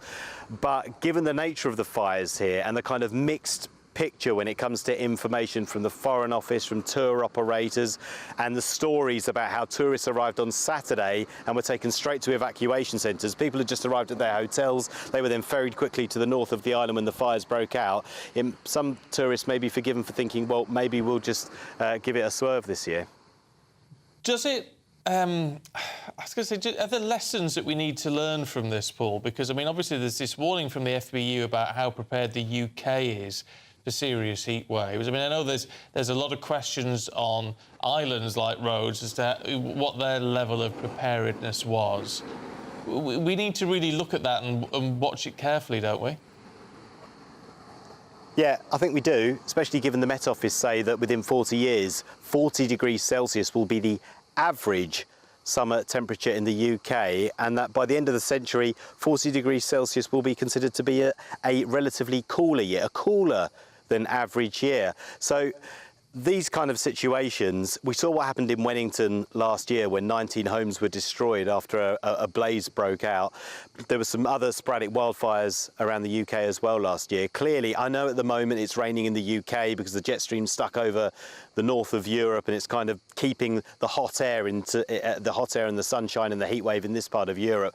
But that is, according to scientists, that's just a rare thing at the moment, and that the general trend in future will be that conditions like this are going to become much more common in the UK. Indeed, in the lead up to the fires that broke out last Tuesday they broke out, and it was a small area in the middle of Rhodes. But preceding that, there are parts of Rhodes that haven't seen any rain for 7 weeks. So it wasn't just a case that it was dry, it was literally the moisture within the wood, within the rotting pine needles, the compost that covers the floor, gone. No moisture. So you had drought, then you have the ignition of the fire, and then you've got the wind speeds picking up to 35 kilometres an hour. That's about 20 miles an hour on Saturday. So you get all three of those perfect conditions, and it's ripe for fires to spread. And I know some people talk about arsonists and that kind of thing. Frankly, with no disrespect to Billy Joel, it doesn't matter who started the fire. The fact is, it started, and the conditions are there because of, according to the majority of scientists, climate change, for those fires to spread out of control. And so there needs to be a serious rethink, and they're talking about it in Greece, they're talking about it in Southern Europe. We're going to have to talk about it at some point in the UK, about how you prepare for fires, the kind of measures you take in terms of controlling the vegetation, creating fire zones, resourcing for fighting these kind of fires, which have caused such considerable damage in this part of Rhodes. And thinking of people who at the moment have got holidays booked in Rhodes in the coming weeks, and what's the advice? Has the Foreign Office changed its advice on this? Because obviously people are worried about A, how they're going to be impacted, but B, if they need to be evacuated or something like that, whether their travel insurance will cover them. Yeah, so and that's the key word, insurance. The latest advice from the Foreign Office we have is to check that you have appropriate travel insurance. Check with your travel operator before heading out, and so really it's up to individuals to make their own decisions and assess the information for themselves. But Paul Charles, who's the he's been on GB News before. He's quite a well-known travel PR consultant. He said that really the Foreign Office needs to evaluate how it comes to making that decision about giving out that advice, whether it should even in the first place, and maybe travel operators need to look at their policies that they apply now. Can there be more flexibility in terms terms of refunds? Does there need to be more reps? And that was a big problem that we were hearing from customers, that there weren't enough reps on the island and there was a lack of information. And yes, eventually the travel operators did put more reps on the island. There was more information. Options were given about how customers could either get a refund or go home or be moved. But really, the planning for these kind of scenarios needs to be better in the first place. Yeah, indeed. Paul, thank you. Let's bring some breaking news now. NatWest has posted profits beating forecasts. Now, it's reported a pre-tax profit of £3.6 billion compared to £2.6 billion for the year before. And they were forecast to make £3.3 billion, so they've beaten that as well. Of course, all this happening whilst they're at the centre of the storm over debanking. And the share price severely down. Yeah, so profits are up, share prices have suddenly gone down, and CEOs are resigning, and one wonders whether what will happen is what Nigel Farage has been calling for, is that the entire board needs to resign because they were all complicit. You wonder if the share price will go up a little bit with the news of those profits. It will recover, won't it? It will, to an extent. So that's the news from NatWest this morning. Pre-tax profits of £3.6 billion. Don't be too angry about it because we own 39% of that bank. Yes. So it's not actually bad news for us. It's in our interest for them to continue. Yeah, it is. But maybe not with those particular personalities on the board. No, but we shall see what happens with that over the coming weeks. Anyway, we've got lots more to come for you. We've got the sports news with Aidan. First, here's your weather. A brighter outlook with Boxed Solar. Proud sponsors of weather on GB News. Hello, very good morning to you. I'm Jonathan Fortree here with your latest GB News weather forecast provided by the Met Office. Has been a relatively muggy, humid start for many of us, but we are starting to import some slightly fresher air from the west, and that is going to allow the cloud to break up much more readily than we saw yesterday. So some sunny spells developing for many areas, probably taking the longest across parts of southeast England. Still the potential for some light showers to come here and there, most persistently for parts of Northern Ireland, and some longer spells of rain for the Northern Isles as well. But in those sunnier spells in between, temperatures climb towards 20-24 degrees Celsius. We are going to, though, see the breeze strengthening across western locations later on today and into the overnight period more widely as this area of low pressure swirling around in the Atlantic begins to edge ever closer. It's also going to fling showers more our way again. Some of those could be heavy at times as we head into the overnight period. Still holding on to some slightly humid air across the very far southeast, not lower than 15-16 degrees Celsius here, but elsewhere generally a fresher feeling night compared to nights of recent. As we head into Saturday, generally going to start to see the showers developing a bit more widely. Some of those could be heavy in places, perhaps some thunderstorms for parts of Northern Ireland, northwest Scotland. It's here where those showers could be quite slow moving, cause some torrential downpours. Elsewhere, though, the showers pushing through at a quick pace due to those blustery conditions. Temperatures holding up around 18 to 23 degrees Celsius. A brighter outlook with Boxed Solar. Proud sponsors of weather on GB News.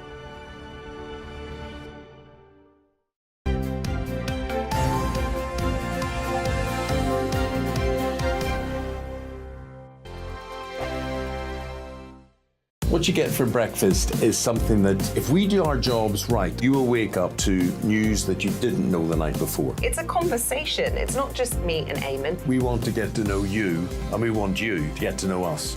From 6, it's Breakfast with Eamon and Isabel. Monday to Thursdays on GB News, Britain's news channel. Westminster is going around in ever-decreasing circles, followed by the media. Britain is broken. How on earth did we get into this mess? But more importantly, how do we get out of it? Join me at 7 p.m, Mondays to Thursdays on Farage, here on GB News. We will have open, rational debate. We've got to work out how Britain moves forward from this. Join us here on GB News, the People's Channel.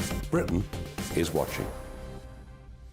When the news happens, it happens here. And really important breaking news. Breaking news this morning. On TV, radio and online, the news starts here on Britain's Newsroom. All the biggest stories and the answers that you need from across the UK and beyond. Join Britain's Newsroom from 9:30 on GB News. The People's Channel, Britain's news channel.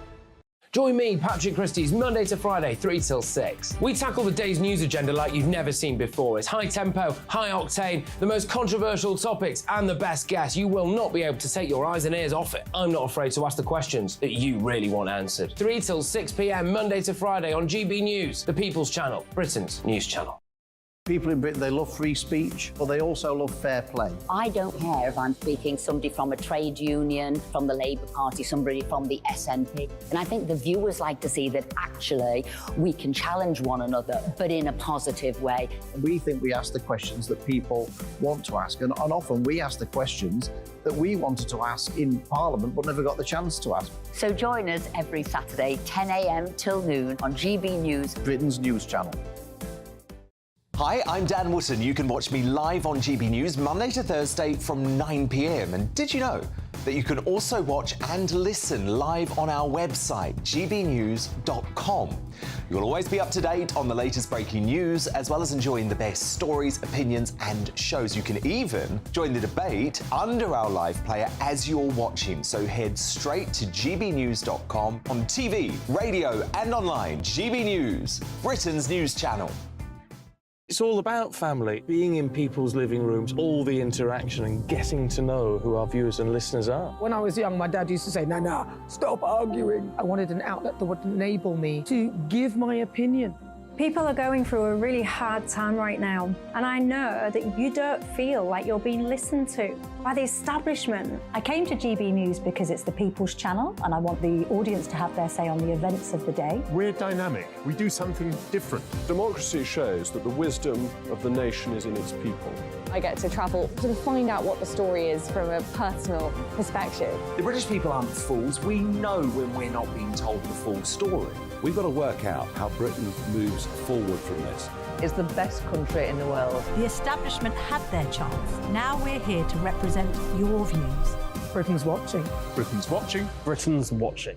We're proud to be GB News, The People's Channel, Britain's news channel.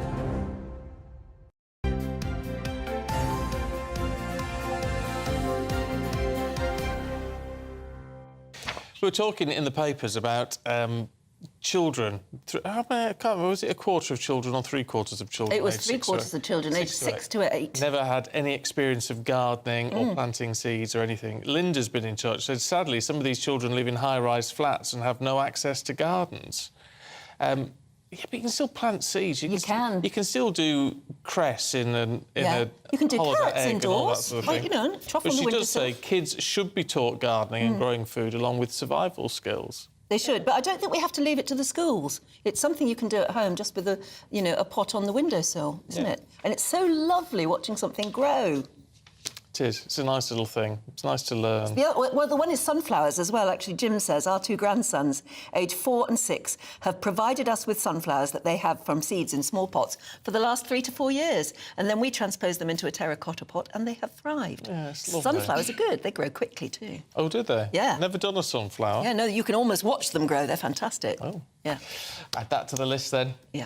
Aidan McGee's here with all your sports news this morning. Good morning. Morning to you both. Good to see you. We better see what's happening with the World Cup because the Lioness is back in action today. Yeah, 9:30 our time. A little bit of pressure on them, actually. Some interesting stats around them. They just can't score goals at the minute. They scored one last week, but this is a side who was scoring goals regularly this time last year. Yes, they've lost some key players. The captain, Leah Williamson, is out with a knee injury. Frank Kirby, Beth Mead also missing. Ellen White is another one. And so it's not the same side as last year. But look, listen to this, right? They've played in their last four games. They played Brazil, Australia, Portugal and Haiti last week. They had 70 shots on goal, 28 on target, 70% possession, 1 goal in that time. Not good enough if you want to win the World Cup. Not terribly impressive. No, it's not. It's not. And so they laboured to victory last week against Haiti. Having said that, they win this morning against Denmark. They're pretty much home and hosed in terms of getting through the group. I thought that was dependent on if they want to get through with the game in hand. Is it China needs to beat Haiti? Yes, that's what. Yeah, that can happen today. Yeah, but if they get 6 out of 6, generally speaking, barring a miracle in the last round of matches with goal difference, you're going to go through. Yeah, you can go through today, but depending on other results. But if they get 6 out of 6, it was 6 points out of 6. Good knowledge, by the way. It'd be 6. Thanks very much indeed. Someone's been doing their homework. 6 points out of 6 it will be enough. What then matters is where you finish first or second in the group, and if you finish first in the group, you're more likely to get a kind of draw in the second round. But nonetheless, there's a little bit of pressure around. England are going into this tournament as the European champions. They're not going there with any inferiority complex. I don't think that necessarily means you're going to blow teams away. We've had a problem in previous tournaments where some matches have been a bit one-sided. We haven't seen that this time. I mean, Philippines have held their own, Nigeria, Vietnam. It's evidence that the game is getting stronger around the world. And so these tournaments are going to get harder for England to win because the more countries who participate, the stronger they get. What about the starting lineup? Are you going to see any changes? No. Actually, no. I've thought about it a lot, and I don't think so. I think Alessia Russo is going to start up front, even though England are not playing particularly well in terms of the starting area. But we'll know about an hour before the kick-off who's going to play. But I think they're going to stick with what they've got because I don't think they've got loads of options right now, if I'm honest with you. Right. I tell you what's impressive, interesting as well, is that we're talking about the women's game in almost.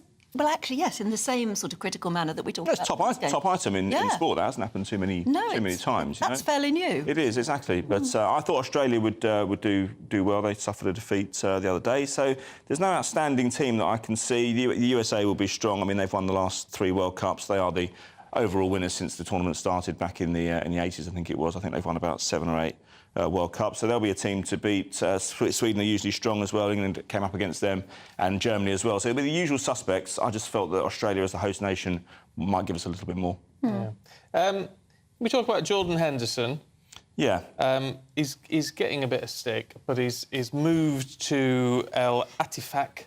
Yes, Al Attifaq. Al Attifaq. Managed by Stephen Gerrard. That's not that easy for me to say. 700 grand a week? That's right, yeah. I think it's 720 grand a week, actually. Is it? Yeah, well, 20 grand makes a difference. Oh, 20 grand. I was going to say 20 Well, he was already on 200 grand a week as Liverpool captain. He had 2 years left of his contract. Hell of a pay rise, isn't it? It is. Now, what's interesting is that he went yesterday. There was an emotional video left by the Liverpool players saying, "Cheerio, Skip. Be nice to see you again." Jurgen Klopp, the manager, said he was a hugely influential player during his 8 years at the club, or 8 years under Jurgen Klopp. Henderson's been there since 2011, so his time goes back even further.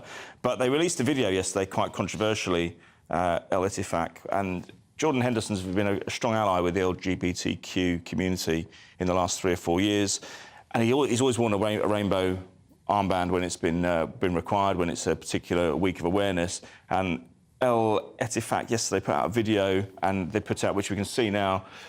This is the video yesterday that that is the one that the club put out. Yeah, but they made his rainbow armband black and white. Right. Almost detaching himself and thinking we don't really want anything to do with that. Didn't they make the whole picture black and white? No, you can see it. Can you see there? This is black and white on his for the benefit of our radio viewers. Yes. It's very petty. Well, do you not think? No, I don't think, actually, which might sound a bit controversial coming from me, but I think it's the law of the land, right? They don't accept it. Mm-hmm. Now, I think that's totally wrong. However, you can't then expect them not to alter something which is basically going against what they currently believe in. True. Yeah, I guess so, yeah. And also, I know he's coming under a lot of stick from the LGBTQ community over the move, but actually I also think you only beat these things by having people on the inside. Yeah. I think he's going to have a hard job, actually, doing that. But well, he will have a hard job, but it starts somewhere. So to me, though, Stephen, it just it shows the danger of sports people getting involved in politics because you never know. You never know what's down the road. But this isn't politics. This is human rights. Yes, it's human rights, but it's politics to some countries, though. They would regard it. Well, it is. But I wouldn't criticise him for going. I just sort of think you've got, he'll no doubt do what he can when he's out there. I'm sure. Well, I mean, look, it's a burgeoning league. I mean, there's no doubt there's money going into it. You're going to see more and more players going over there. Hell, I'd go there for 700 grand a week. I'd go there for 200 grand a week that he's earning at Liverpool. I would. Yeah. But the great headline on the back of the Sun as well, if we could just show it on the back. Yeah, it was quite clever. Pot of gold at the end of the rainbow. I think we've got an image of it up on the screen as well that we can see. Oh, right. that was quite clever. Pardon? They've shot that in black and white as well. You can't see anything. Yeah, I know. I think that's to highlight the point, though. It's not because they've run out of colour ink. Oh, well, you never know. Aidan, thanks very much. Good to see you. Interesting, yeah. Well, there you go. It's got Anne fascinated in the papers this morning. We'll see what else. On the back page, which is unusual for me. It's a first. We'll see what else is in the papers in just a moment.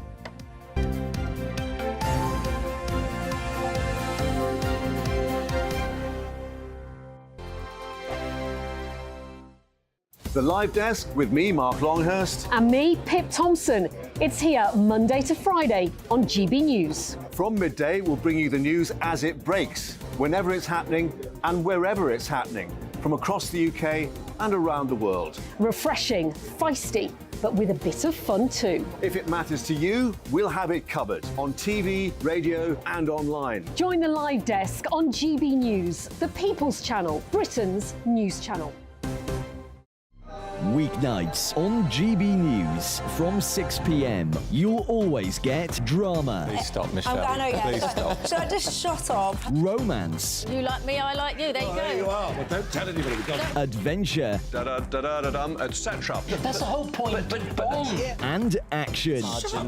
Read my superstar panel. They're already at it. They're fighting. It's going to be quite a show. Only on GB News, the People's Channel, Britain's news channel. So Jubes and Co, we tackle the issues of the day with real robust debate, both sides of the fence, battling it out with me in the middle with my forthright opinions and views. And often really interesting things happen because you start with a position and then by the end of the debate you find actually, well, I might not have thought about that one. What we need in this country is 2 new political parties. You should maybe think about doing a 2024 calendar.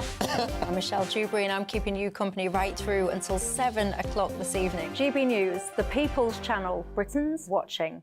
Monday to Thursday, 9 p.m. till 11 p.m. Join me, Dan Wootton. I'll bring you the sharpest takes and hottest debates. Do you not believe in prison? I don't believe in prisons. I'm completely stunned. I guarantee you there'll be no spin, no bias, no censorship. I actually was personally quite offended by it. And no reason to go to bed. So I guess they've always been quite woke. That's Dan Wootton tonight on TV, radio and online. Monday to Thursday from 9 p.m. till 11 p.m. on GB News. The People's Channel, Britain's news channel. In a world of dull and predictable radio and TV shows. Oh, hi. On Mark Dolan tonight, we've got big guests. We drill into the big stories of the day. The show adds up to a brilliant listening and viewing experience. Mark Dolan Tonight is the most entertaining current affairs show ever, and that's a fact. That's Mark Dolan Tonight, Friday, Saturday and Sunday from 9. Only on GB News, Britain's news channel. Like all families, we have arguments every now and then, but actually we agree on what the mission of GB News is, and that's the most fundamentally important thing. GB News provides the kind of platform that lets all voices be heard. We don't hold back. We're free to say what we really think. Just because some people who live in a tiny little Westminster bubble think that their particular story is important, that's not the most important story for me. And often there will be difficult stories, stories that you won't find on the establishment media. Because what people think in the north of England may be very different to what they're thinking in the home counties. We're going to carry on telling the world what life is really like for households up and down the UK. We love to be in your car, in your kitchen as you're having your breakfast. Whatever you're doing, you are part of the show. If it matters to you, it matters to us. Britain's watching. Britain's watching. Britain's watching. We're proud to be GB News, the People's Channel, Britain's news channel.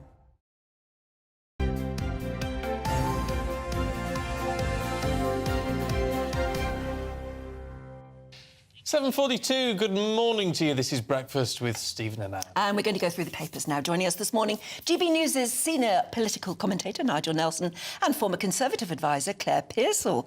And lovely to see you both again. And we're starting with you, Nigel, on the Nigel Farage story, really, which is gaining momentum. It certainly is. It's lasted a month, in fact, this story, which is extraordinary. Most stories sort of disappear after a couple of weeks. But where we've got to now is that, obviously, with Alison Rhodes Rhodes, the CEO of NatWest, going. We've now seen the CEO of Coutts, Peter Flavell, rightly going too. Rishi Sunak's being criticised for not following due process, which actually I think is a bit unfair. I think it's quite right that they acted as soon as possible, and now... What's it got to do with Rishi Sunak? Well, it hasn't, has it? That's the point. In terms of due process? Sorry, there have been people criticising him for not following the due process. So the Financial Conduct Authority being one. Some Labour MPs are saying that it should have actually followed a process. And it seems to me that we always call for politicians not to delay, to actually do something. And in this case, because it's so appalling, he did do something. And now Number 10 have withdrawn their support from the chairman of NatWest, Sir Howard Davis. So he could be the next one who's about to fall on his sword. I wonder if he will, because he seemed to be very... well, some would say arrogant, in that he came out straight away and said that there was nothing wrong with what Dame Alison had done and that he was standing by her. Which is a bit of a mistake, well, really. It was a bit of a mistake, yeah. But, I mean, he clearly thinks that, you know, it's not a problem. Yeah, but so did she. She seemed to think that she would cling on till the end, until that strange sort of board meeting in the middle of the night. So do you think his head will be the next to go? I do, yeah. I mean, I just don't see how you survive this. Obviously, when it comes to the rest of the board, it rather depends who knew what. So in the event that this rather ridiculous policy was created by other people on this board, I can't see how they can survive either. But how can you seriously sit on a board that important and not know? That's what I would have thought. Yeah, and even if you don't know, then you're actually not doing your job properly as a member. That's also a fair point. They should all go. I think they probably should. Yeah, I agree with you. Yeah. I mean, I think the one thing that almost just then makes all of this worse, and I think you just mentioned it, Anne, in the last piece, is the payout to Dame Alison, because... If it's true. If it's true, and it's being reported, it's £5.2 million. Now, for what she has done, for what she has presided over, I find that appalling. If this was a junior, middle managing bank clerk who had been rightly sacked for the same offence, they would be out on their ear with absolutely in any industry, nothing. that's sackable offence. Absolutely is. So then why you had to have this sort of golden goodbye package for something so serious? I think that is going to be because that's the way our banks operate. Yeah, that's a lot the of this needs to be sorted out. Well, it seems very odd if she's you don't normally get a payout if you resign, do you? Sometimes get a payout if you're fired, but you don't get a payout if you resign. I think it's a whole different ball game once you get to that kind of level, which is the real problem. As Claire said, that if you were just an ordinary clerk and had done what she did, you're out, nothing, you'd lose your pension rights, everything. When it comes to something like this, that if you get that high up, you tend to find a way of actually getting a package if you have to go. Oh, well, it's a different world, isn't it? Let's have a look, Claire, at the Times, because they're looking at housing migrants, apparently, in tents, basically. Yeah, and this is yet another bright idea from the Home Office to deal with the problem of asylum seekers entering the United Kingdom. It is reported that many more will come over within the summer months. I mean, who knew that good weather would bring people over? I think we've been round this block before. But putting people into marquees, now, if this is a temporary measure, very temporary, I can understand it. But they're saying, we will ensure that we have these migrants out by the winter. OK, well, it's now the end of July. How many do you think are coming across, and what are you doing about that? And also, once they are in marquees, let's just park the conditions within a marquee in the United Kingdom during some wet weather. What are you doing about them? Because if you're saying this is a temporary measure and you're going to move them on, well, to where and in what capacity? So, again, it's the Home Office and the government not looking at the entire issue surrounding the crisis that we have in this country with people coming in. They haven't got a clue how to deal with it, so all they're doing is putting these sort of sticking plaster policies together at the last minute. Doesn't make a lot of sense. I know the idea is it saves on hotel bills, but what on earth do you do about sanitation and all the rest of it? And we've seen this in Manston Airport, in the immigration holding place in Manston last year, which is designed to hold temporarily 1,000 people, had 4,000 living there in conditions that are not fit for What about our Nightingale hospitals? What's happened to them? I think they'll be dismantled after they were not used during COVID. But they went back to because one was in the Excel Centre. Yes, that's true. So it's like they were already. I was just wondering if there were big, because they had But it shows you can. departments and they had facilities. Yeah, but what it does show is how quickly you can construct something like that if you need it. I mean, these are the kind of things they should be thinking about. What they're trying to do is pretend that they're going to stop the boats. It's all going to go away, and it's not. No. No, you can see if this happens that in a couple of months' time we'll be talking about what about all those poor people in these marquees facing a winter and they'll still be there. This is it. I mean, haven't we all seen things like, at Glastonbury or Reading Festival where it is a mud pit with people in tents and coming out absolutely covered, and you sort of say, well, you've chosen to go and do that and that's your festival experience, but this is going to be that on a larger scale, and the sanitation and the illness that comes from it is not funny. This is it. It is serious. Nigel, can we have a look at the triple lock? Because the Express is claiming Labour would scrap that, or could scrap. Yes, I mean, at the moment, Labour is still committed to the triple lock.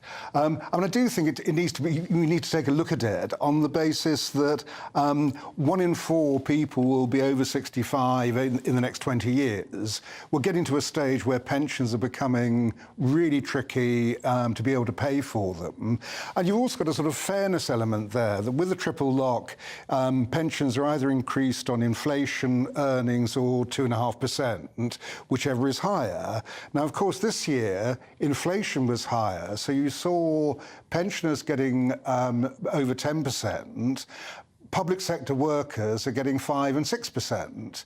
And there is a question of fairness about that, whether or not that should have been spread across. And I'm not bashing pensioners or anything like that. I'm just saying that perhaps we have to rethink about how pensions work, perhaps make them more flexible. People work longer, therefore they could take pensions a bit later. But if we don't, we're heading for a big crisis on the pension front. There's no easy answer to that. I can hear people now throwing stuff at the television at you, Nigel. Yeah, I can feel my Twitter feed just exploding. Yeah, but I know what you mean. It's got to be paid for. But anyway, look, we've got to leave it there, sadly. Bit of a quick one this hour. Nigel, Claire, we'll see you a little bit later on. But we were talking earlier about whether children should be learning how to grow things. How about this, then? A free market think tank has suggested that rewilding, that's the process of restoring areas to their original, growing wildflowers, letting vast areas go completely natural. What does it mean for the environment? What they're suggesting is that it could be even causing problems like the wildfires in Rhodes at the moment. Yeah, let's talk to garden designer Anthony Henn, who joins us now. Anthony, good to see you this morning. Rewilding's a difficult one, isn't it? Because there are benefits to it. There's benefits for insect life and all that sort of thing. But it's not necessarily very good for farmers. Well, it depends, because there's a new rewilding centre in Lincolnshire that's starting, actually, as of this year, which was employing 1.5 people, if you worked it out in that way. The rewilding programme they're going to do on a 15-acre estate will be brilliant for tourism, fantastic for biodiversity. The local people, some don't like it, obviously. There's always people who don't like change and think that we should be just growing crops only. But in this particular... great for local employment. Are you still with us? Yeah, no, we can still hear you. Just blipped out there, Anthony, don't worry. Yeah, that's OK. If I waffle on too much, tell me not to. But so for me personally, I don't think you can link the forest fires in Corfu and Greece with... I mean, there's obviously negative people who will jump on the bandwagon, blame rewilding, greenies, environmentalists. They immediately start jumping on the bandwagon and blaming people like myself, actually, for creating problems, and that's just not the case. And if you look at the UK generally, we're so depleted. We are the worst depleted country in Europe, actually, for nature, biodiversity. So we've got a lot of work to do, and I don't think you can link the fires in Greece with rewilding, personally. But there's a huge issue in this country, and we've become very aware of it more recently, about the need for food security. And so there is no wonder farmers are annoyed that they're being told they're being paid to basically stop farming their land, whereas actually what they want to do is farm it, do some proper arable farming, and get our food supply chain beefed up a bit. I agree with that, but I don't think it's not one or the other. There's a definite cohesive, symbiotic relationship between farmers and the rewilding movement. It's not them and us. Of course, we need food. We want local food that's not shipped in from overseas. People can do lots more in their gardens, which maybe we could talk about next time, about being more self-sufficient. We're not suggesting turning the whole of the UK into a wild wood like it used to be 1,000 years ago, but there's elements of areas of England that are so devoid of life. You drive by a field, it looks lovely, or you go to the Lake District, which is devoid of trees, looks beautiful, but no wildlife. So there's a combination. I think we need to work together to get the benefits for wildlife, for people, and for farmers and food producers. I don't think there's a conflict. No, you've got to get the balance right. It's lovely to talk to you as ever. You've always got this wonderful bunch of flowers in your hand. Just makes you want to go and plonk them in a vase. Thank you so much for joining us. It's out of my garden. See you later. Thank you. Mind you, I've got to say, I wouldn't say the Lake District is devoid of trees. I'm quite sure where I got that one from. It's full of forests in the Lake District. And are we seeing as many insects as we used to? Not. Anyway, let us know what you think. gbviews@gbnews.com. Let's have a look at your weather. That warm feeling inside. From Boxed Boilers. Proud sponsors of weather on GB News. Hello, very good morning to you. I'm Jonathan Fortree here with your latest GB News weather forecast provided by the Met Office. Has been a relatively muggy, humid start for many of us, but we are starting to import some slightly fresher air from the west, and that is going to allow the cloud to break up much more readily than we saw yesterday. So some sunny spells developing for many areas, probably taking the longest across parts of southeast England. Still the potential for some light showers to come here and there, most persistently for parts of Northern Ireland, and some longer spells of rain for the Northern Isles as well. But in those sunnier spells in between, temperatures climbing towards 24 degrees Celsius. We are going to, though, see the breeze strengthening across western locations later on today and into the overnight period more widely as this area of low pressure swirling around in the Atlantic begins to edge ever closer. It's also going to fling showers more our way again. Some of those could be heavy at times as we head into the overnight period. Still holding on to some slightly humid air across the very far southeast, not lower than 15-16 degrees Celsius here, but elsewhere generally a fresher feeling night compared to nights of recent. As we head into Saturday, generally going to start to see the showers developing a bit more widely. Some of those could be heavy in places, perhaps some thunderstorms for parts of Northern Ireland, northwest Scotland. It's here where those showers could be quite slow moving, cause some torrential downpours. Elsewhere, though, the showers pushing through at a quick pace due to those blustery conditions. Temperatures holding up around 18 to 23 degrees Celsius. That warm feeling inside. From Boxed Boilers. Proud sponsors of weather on GB News.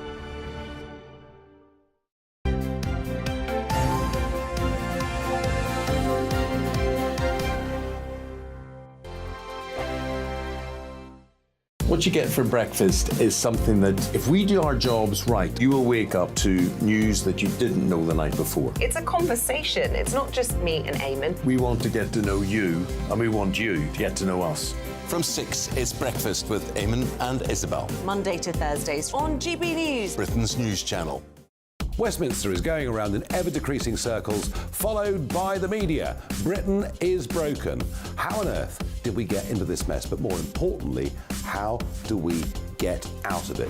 Join me at 7 p.m, Mondays to Thursdays on Farage, here on GB News. We will have open, rational debate. We've got to work out how Britain moves forward from this. Join us here on GB News, the People's Channel.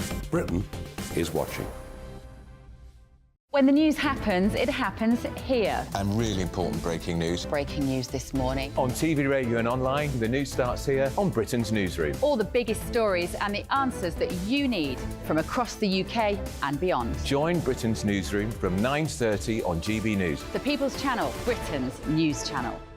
Join me, Patrick Christie's Monday to Friday, 3 till 6. We tackle the day's news agenda like you've never seen before. It's high tempo, high octane, the most controversial topics and the best guests. You will not be able to take your eyes and ears off it. I'm not afraid to ask the questions that you really want answered. 3 till 6 p.m, Monday to Friday on GB News, the People's Channel, Britain's news channel.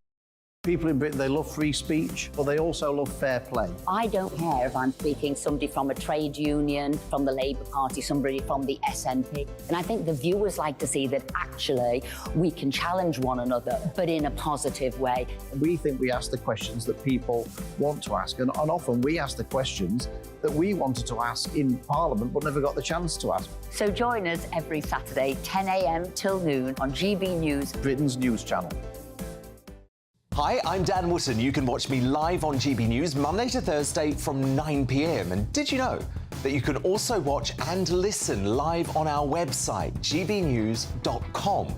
You'll always be up to date on the latest breaking news, as well as enjoying the best stories, opinions and shows. You can even join the debate under our live player as you're watching. So head straight to gbnews.com on TV, radio and online. GB News, Britain's news channel. It's all about family, being in people's living rooms, all the interaction and getting to know who our viewers and listeners are. When I was young, my dad used to say, "Nana, stop arguing." I wanted an outlet that would enable me to give my opinion. People are going through a really hard time right now, and I know that you don't feel like you're being listened to by the establishment. I came to GB News because it's the People's Channel, and I want the audience to have their say on the events of the day. We're dynamic. We do something different. Democracy shows that the wisdom of the nation is in its people. I get to travel to find out what the story is from a personal perspective. The British people aren't fools. We know when we're not being told the full story. We've got to work out how Britain moves forward from this. It's the best country in the world. The establishment had their chance. Now we're here to represent your views. Britain's watching. Britain's watching. Britain's watching.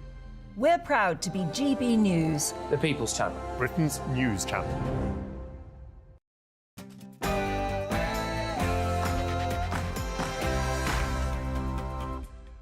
Good morning to you. It's 8 o'clock on Friday, the 28th of July. Today, exceeding expectations. In the wake of the Nigel Farage debanking scandal, NatWest beats predictions and reports a pre-tax profit of £3.6 billion. Are we ready? In light of the devastating wildfires in Rhodes, firefighters here in the UK say that we're unprepared for a heatwave and it's a disaster waiting to happen. The Lionesses back in action this morning, facing Denmark, where a win would help them qualify for the last 16 of the World Cup. And what is our weather going to look like this weekend? Today looks to be a relatively fine end to the working week, but will that continue into the weekend? Join me later for the full weather forecast. Good morning to you. I'm Stephen Dixon. And I'm Anne Diamond, and this is Breakfast on GB News.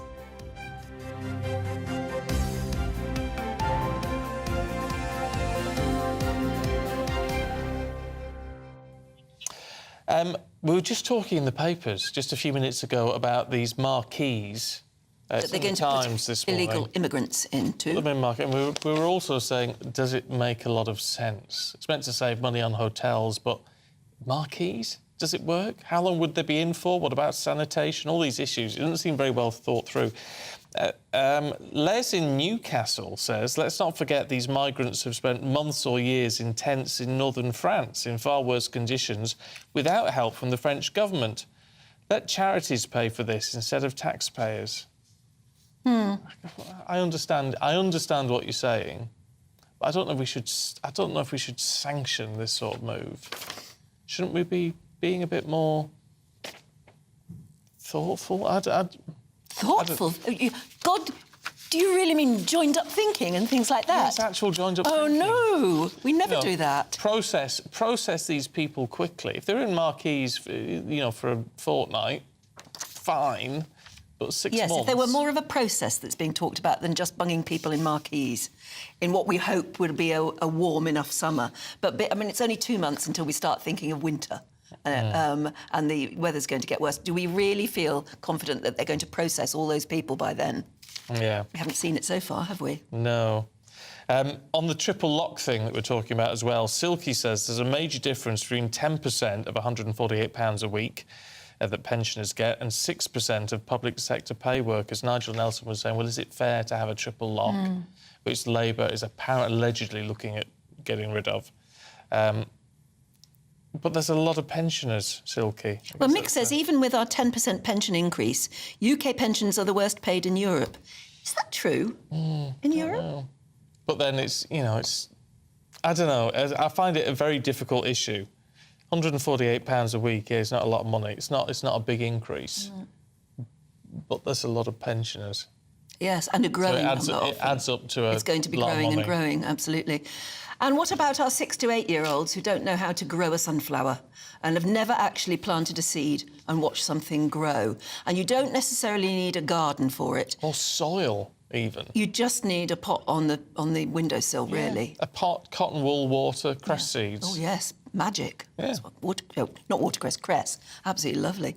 Christine says, my dad sorted a small area of the garden for me when I was just 6 years old. I've loved gardening my whole life. I'm 70 now, and I do my children's gardens and some friends. It does stay with you for life. It's a wonderful thing. And Pete in Warrington says, we've got an 8-foot sunflower in our garden that we planted, and it hasn't finished yet. They are amazing things, sunflowers, and it's a great way to get your grandkids or your own children growing something, because they almost grow in front of your eyes, and they're fantastic. It's just to understand, I think, how nature works. Yeah. It's great for kids, stuff like that. I still can't get over it. Something as small as a little seed, you pop it in the soil or something, and as long as you water it, and that's all you have to do, it grows. So it must be like an energy bomb. Absolutely. Yeah. I mean, they literally are, aren't they? But I think it's even more interesting for children to grow their own food plants. Yes. Like to grow carrots. Carrots are wonderful because, again, they grow so fast and they look wonderful on the surface. But then when you actually pull them out of the ground, wash them and eat them raw, actually, is lovely with carrots. It is magic. It's a wonderful lesson, a life lesson for a child, isn't it? Don't wait for the school to do it. Oh, I planted an acorn, you know.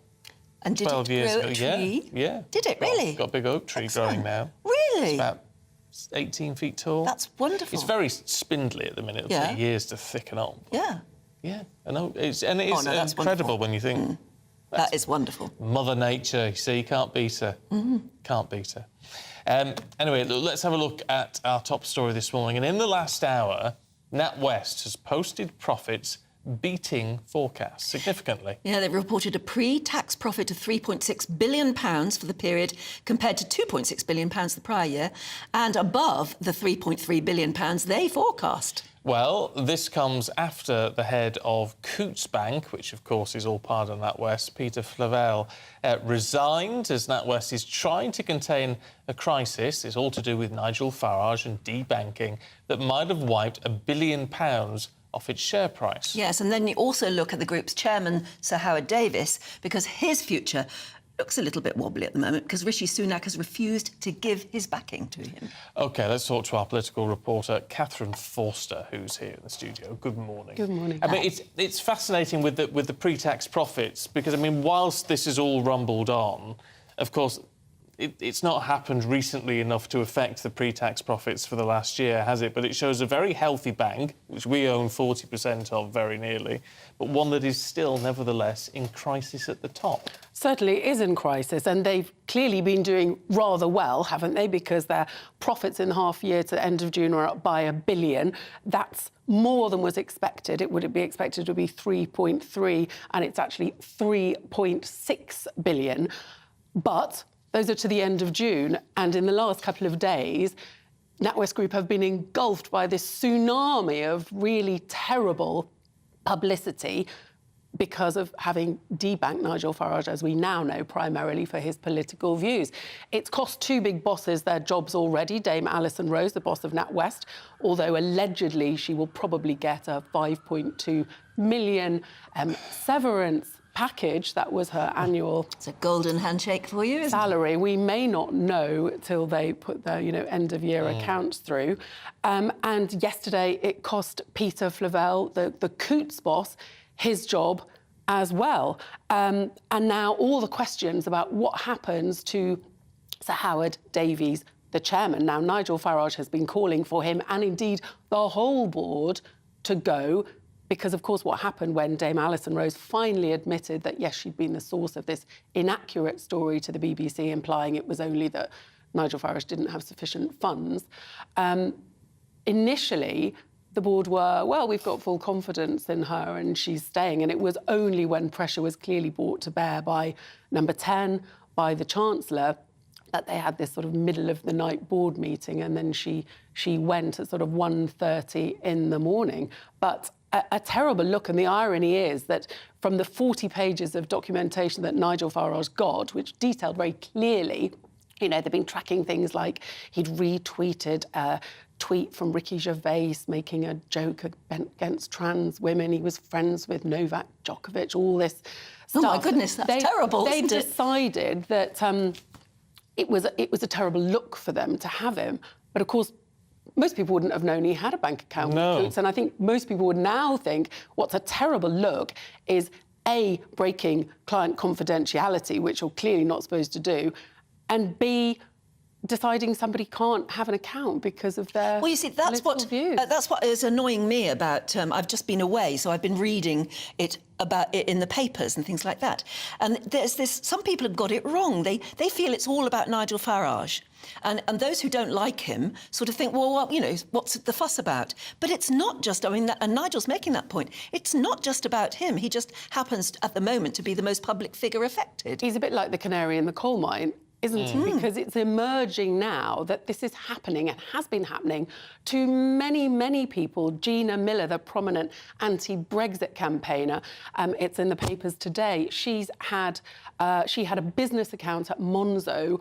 That's been closed, will be closed from September. Now, Monzo is saying, actually, that was a mistake. You should never have had that. We don't have accounts for political parties. But it's interesting. There's many, many ordinary people, plenty of MPs saying they've had problems getting bank accounts, but many, many ordinary people saying that their accounts have been closed abruptly, that they've been given no explanation. And you really, in this day and age, you can't manage without a bank account, can you? So it does seem like this is the tip of the iceberg. And, OK, dreadful for NatWest. They've had £1 billion wiped off their share, their value.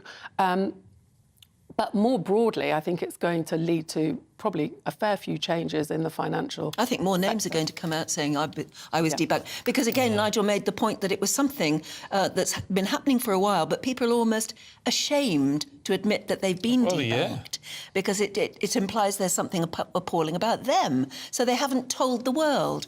And now it may well come out that a lot more people have been debanked and never given an explanation. In other words, the banks have acted very arrogantly. Yes, and it's all very well diversity and inclusion, but what does inclusion mean? Because what's happening is a lot of people appear to be being excluded because the bank has decreed what are acceptable views and what are not. And if you're considered that your views are not acceptable for whatever reason, you know, like some sort of morality police. Andrew Griffith, the City Minister, saying the other day, you know, he said, I hope the whole financial sector learns from this incident. Their role is to serve customers well and fairly, not to tell them what or how to think. What I don't understand with this, and I mean, I know she's gone now, but the fact that Dame Alison Rose said she was the source of the story that the BBC ran. So she divulged that private information about Nigel's bank account, which is an absolute taboo, isn't it? She admitted that, but the board still said, we've got confidence in it. So what does that say about anybody employed by NatWest, even at the, you know, even just if they're working on the counter and they know how much money you've put in and they tell someone, they would have a defence, wouldn't they, to say, yeah, I told Jim down the pub how much Stephen Dixon gets paid every week. Yeah. But it's not a sackable offence because Dame Alison... It's not a sackable offence, no, because the boss has kept her job. Well, any ordinary person, of course, would be out immediately, but this is like the top 0.1%. It does seem... It's the precedent that it sets. It feels, doesn't it, like different rules apply. But, of course, they shouldn't, because confidentiality, like if you go to your doctor and tell them something, they have to keep that confidential. So how can anyone who banks at Coots at the moment have confidence that their information is private? Exactly. And it's a real also, problem. Nigel Farage said that before he went public, he had gone to Peter Flavell twice. He'd got in touch twice asking to speak to him and had no comment back. And also, I mean, it's slightly murky what Dame Alison Rose did or didn't say. But again, the BBC have come back and Nigel Farage has said the BBC did the right thing. Of course, they were right to report it. He blames totally NatWest.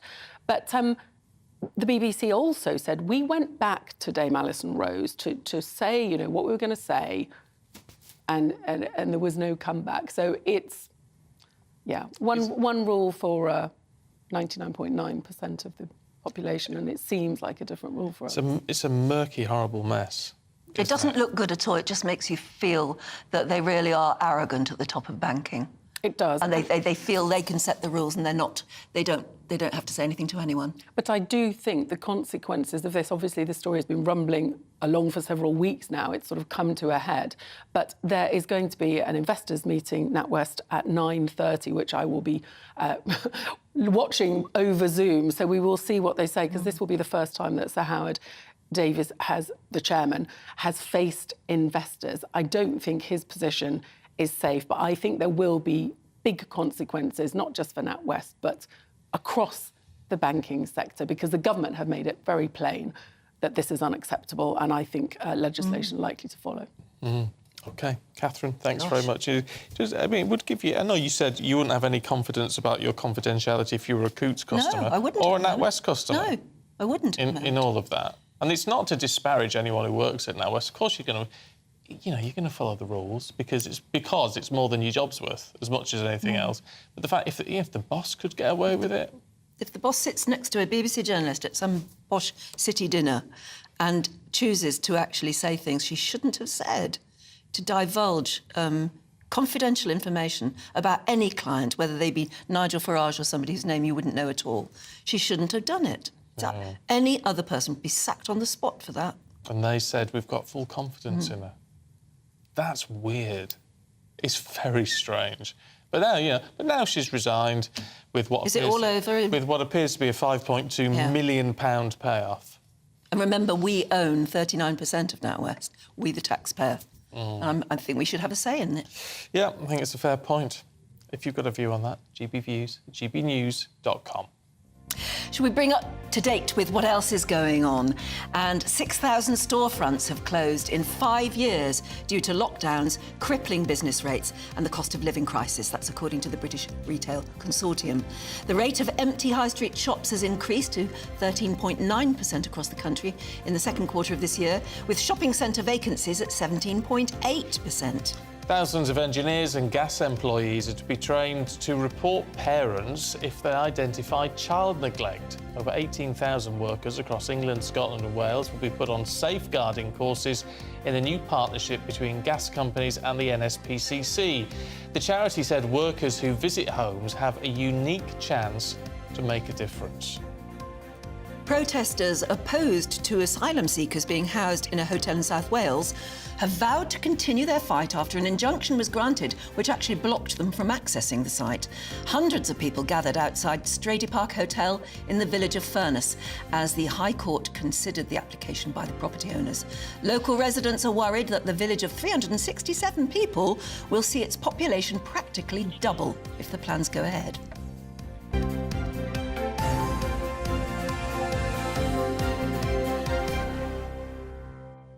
What I don't understand about the shops shutting, right? 6,000 shops closed in 5 years because this is the British Retail Consortium, as we've just told you. Crippling business rates is one of the key things.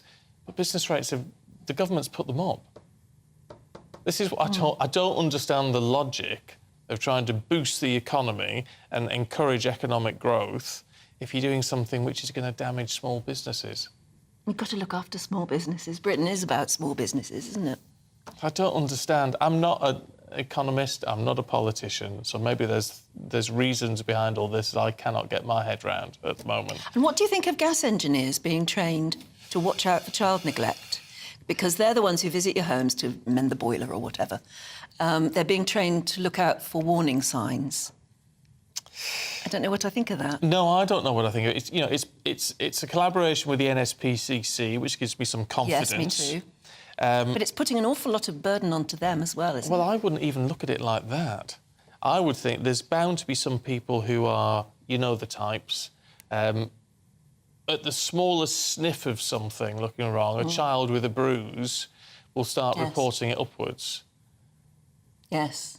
But will that sort of misreporting, does that matter when it might actually spot some real problems? Well, I know there was a scheme, I don't know if it's still going on, in Slough, where they were training hairdressers and beauticians because to watch out for, because often domestic abuse. Well, or the signs of child brides being groomed for underage brides and things like that, because that's when you call in a beautician or a makeup artist or a hairdresser to do the bride up, and whether they were just trained to watch out for brides who were looking as though they were maybe a bit too young, or that they were being coerced into the wedding that they didn't want. And while that sounds like an awfully good idea, I just think it sort of causes stresses in lots of ways, doesn't it? It's a bit Big Brother. It smacks of Big Brother, but obviously there's a problem. Yeah, I don't know. It needs to be identified. I'm a little bit torn. I can see the benefit of it, but there's going to be cases where things are called in and there's not actually a problem. Yes, that's right. And then what does that put the family through? They're going to feel like their privacy has been invaded, yes. aren't they? And also, if you need a gas worker to come and help you mend your boiler, do you feel that you're inviting a spy into your home almost? It's not good for anyone, I think, that one.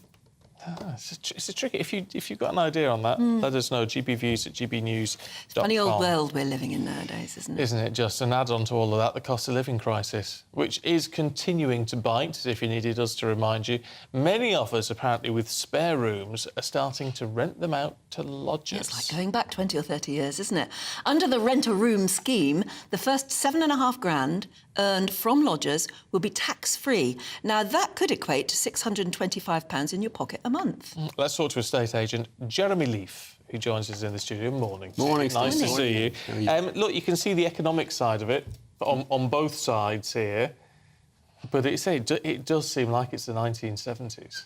It does feels a bit, if you're old enough to remember Rigsby and Rising Dan. Yes. All those stories, horror stories. But, yeah, it's just something we are seeing more of. And in a way, it makes sense, doesn't it? It can be a win-win. If you think about it, with the cost of living going up and mortgage rates going up, often it's asset-rich, older homeowners on their own, want to stay in their communities and want a bit of extra cash to meet the bills. But how difficult is it? Because if you're renting somewhere, there's all these rules and regulations that people have to follow, and gas certificates and energy certificates and all this sort of thing. Insurances. And there's difficulties. So how do you still have to do that? Will you become an HMO, a house of multiple occupancy? How does it all work? Well, it's quite interesting because it usually starts with a financial decision. As we said, you need a bit of help for the bills. And so on. And it can be a bit more than that. It can be even being on your own and wanting a bit of company. But absolutely right, Steve. It's going in with your eyes open for both lodgers and landlords. Looking at the agreement, taking the references, thinking about the insurance. Your mortgage company may not be over happy about that. And then you're thinking about the spying of the last story. You can think about who are you actually going with. But the best news, really, or the best advice you can give anyone both, is to make sure you do have an agreement between you, because things happen. Yeah, so, I mean, the old scenario, the old-fashioned scenario was always you're a bit hard up for a bit. You think, I'll take in a lodger for a year or two. And I mean, I can't even remember there would have been any paperwork in those days, or you wouldn't have worried about insurance and things like that. So where would you start now? Whose advice would you take on getting the first bit of paperwork done? Well, there are websites and there's legal advice you can take, and it's very much important going in with your eyes open, so you know what can go right, but it's what can go wrong as well, and it's just covering yourself for those eventualities. And there's things like right to rent checks as well now, in terms of checking immigration status as well as the gas and electricity safety standards. I mean, is this something which, if it were to take off, if it were to become a more popular thing in this country, that's going to have to sort of fall under the remit of an estate agent? Well, it already is, but the numbers have really gone up. I think the report you're referring to, it's showing that although it dropped off during the pandemic, obviously, because people didn't want too many others around there in their properties, it's really picked up. and it's becoming much more popular for obvious reasons, affordability mainly. I suppose where you start really is you go to the rent-a-room scheme, have a look at that on the gov.uk website, and it gives you an idea of how you would make any sense of the money and where you can take the next sort of step on taking advice. Yeah, but lodgers have less security of tenure than tenants. They do they? But you still don't want to have a problem. You don't want someone staying over. What's the difference between a lodger and a tenant then? Well, they just don't have the same rights. So, in theory, you should be able to ask them to leave and change the locks if necessary, which you can't do, obviously, with a tenancy. But if there's an agreement, you have to give them the requisite notice, which you've come to terms with, and make sure that hopefully they go. And if they don't, that's when the problems can start. Plumbing it. I mean, even though you sort of can imagine drawing up an agreement and saying, oh, you get you a month's notice or whatever, actually, in reality, if you ask them to leave with a month's notice, that's going to be a very uncomfortable month. Very. And they're living in your home. Bathroom. Absolutely, under the same roof. But it can work very well, you know, sharing services, shopping, dog walking, gardening, all sorts of things. So it can work well. Yeah. Dear me. Have you got... What would your key thoughts be about the type of people or who should be most concerned? Because you mentioned about... you know, or maybe older, lonelier people who would think, oh, well, it's a bit of company and all the rest of it.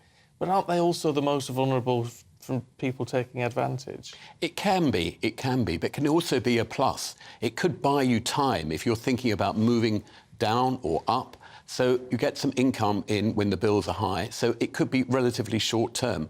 As well, Steve, as you say, it can be longer term as well. Best bet is to go in with your eyes open, take the advice, make sure you have an agreement, and then you're less likely to get caught. I wonder if there's anyone watching at the moment who is a lodger or who has taken in a lodger just recently. It'd be lovely to hear your side of the story, actually, and how you've managed, and whether it's worked out well or whether it's been problematic in all sorts of ways you can't even imagine. Yeah. But I tell you what, if you go to the rent-a-room scheme thing on the gov.uk website, it's so complicated it might put you off anyway. Yeah. Anyway, Jeremy, thank you very much indeed. As always. I mean, it's interesting. I think it's one of those things that the idea of it fills me with absolute dread. But 30, 40 years ago, it didn't. It was something that people did up and down the country, helped them through a rough patch. Yeah. And it very often helped the lodger as well. Yeah, absolutely. But you see, that's... I don't like the idea as a homeowner of doing it, but also I wouldn't like it if I was a lodger. I wouldn't like to be in someone else's home. Except, well, it's a cheap form of accommodation. Yeah, you need it. But then I've got much money. I'm nearly 50. I mean, it would be great if it worked out for everybody, wouldn't it? It seems very logical and simple. Logical. But it's not. Logical for lodgers. Oh, sorry, logical. L-O-D-G. Oh, that's a good word, logical. Anyway, let us know what you think. That's a better phrase than rent-a-room scheme, isn't it? Yeah. Logical. Yeah. I like that. I might. Set up a company. Could do that, couldn't I? Anyway, we've got plenty more to come, including a damning report criticising a police force in Plymouth over a shooting a few years ago. We'll bring you all the details. The temperature's rising. Boxed Solar, proud sponsors of weather on GB News. Hello, very good morning to you. I'm Jonathan Fortree here with your latest GB News weather forecast provided by the Met Office. Has been a relatively muggy, humid start for many of us, but we are starting to import some slightly fresher air from the west, and that is going to allow the cloud to break up much more readily than we saw yesterday. So some sunny spells developing for many areas, probably taking the longest across parts of southeast England. Still the potential for some light showers to come here and there, most persistently for parts of Northern Ireland, and some longer spells of rain for the Northern Isles as well. But in those sunnier spells in between, temperatures climbing towards 20, 24 degrees Celsius. We are going to, though, see the breeze strengthening across western locations later on today and into the overnight period more widely as this area of low pressure swirling around in the Atlantic begins to edge ever closer. It's also going to fling showers more our way again. Some of those could be heavy at times as we head into the overnight period. Still holding on to some slightly humid air across the very far southeast, not lower than 15, 16 degrees Celsius here, but elsewhere generally a fresher feeling night compared to nights of recent. As we head into Saturday, generally going to start to see the showers developing a bit more widely. Some of those could be heavy in places, perhaps some thunderstorms for parts of Northern Ireland, northwest Scotland. It's here where those showers could be quite slow moving, cause some torrential downpours. Elsewhere, though, the showers pushing through at a quick pace due to those blustery conditions. Temperatures holding up around 18 to 23 degrees Celsius. The temperature's rising. Boxed Solar, proud sponsors of weather on GB News.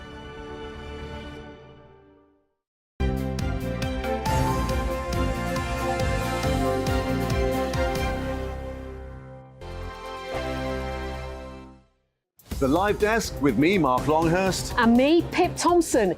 It's here Monday to Friday on GB News. From midday, we'll bring you the news as it breaks, whenever it's happening and wherever it's happening, from across the UK and around the world. Refreshing, feisty, but with a bit of fun too. If it matters to you, we'll have it covered on TV, radio and online. Join the Live Desk on GB News, the People's Channel, Britain's news channel. Weeknights on GB News from 6 p.m. You'll always get drama. Please stop, Michelle. I know, yeah. Please stop. Should I just shut up? Romance. You like me, I like you. There you go. There you are. Well, don't tell anybody. Adventure. Da-da-da-da-dum, etc. That's the whole point.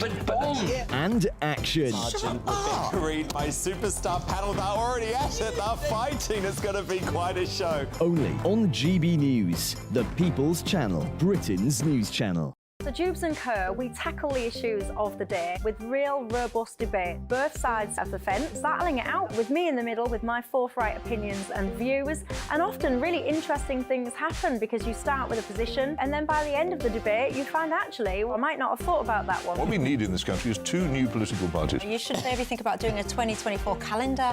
I'm Michelle Dewberry and I'm keeping you company right through until 7 o'clock this evening. GB News, the People's Channel, Britain's watching.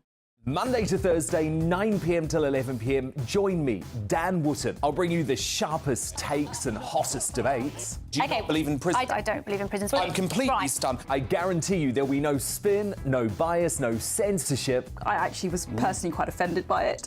And no reason to go to bed. So I guess they've always been quite woke. That's Dan Wootton tonight on TV, radio and online. Monday to Thursday from 9 p.m. till 11 p.m. on GB News. The People's Channel, Britain's news channel. In a world of dull and predictable radio and TV shows.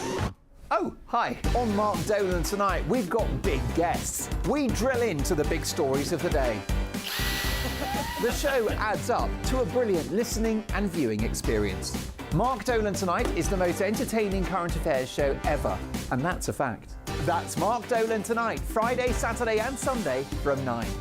Only on GB News, Britain's news channel. Like all families, we have arguments every now and then, but actually we agree on what the mission of GB News is, and that's the most fundamentally important thing. GB News provides the kind of platform that lets all voices be heard. We don't hold back. We're free to say what we really think. Just because some people who live in a tiny little Westminster bubble think that their particular story is important, that's not the most important story for me. And often they will be difficult stories, stories that you won't find on the establishment media. Because what people think in the north of England may be very different to what they're thinking in the home counties. We're going to carry on telling the world what life is really like for households up and down the UK. We love to be in your car, in your kitchen as you're having your breakfast. Whatever you're doing, you are part of the show. If it matters to you, it matters to us.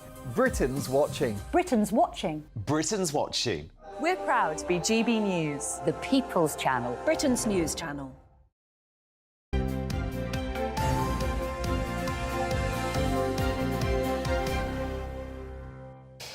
Morning to you. This is Breakfast with Stephen and Anne. Triple lock's got you going. Oh, it this has, morning. yes. Understandably so. It was in the papers. Apparently the Labour Party is looking at scrapping the triple lock.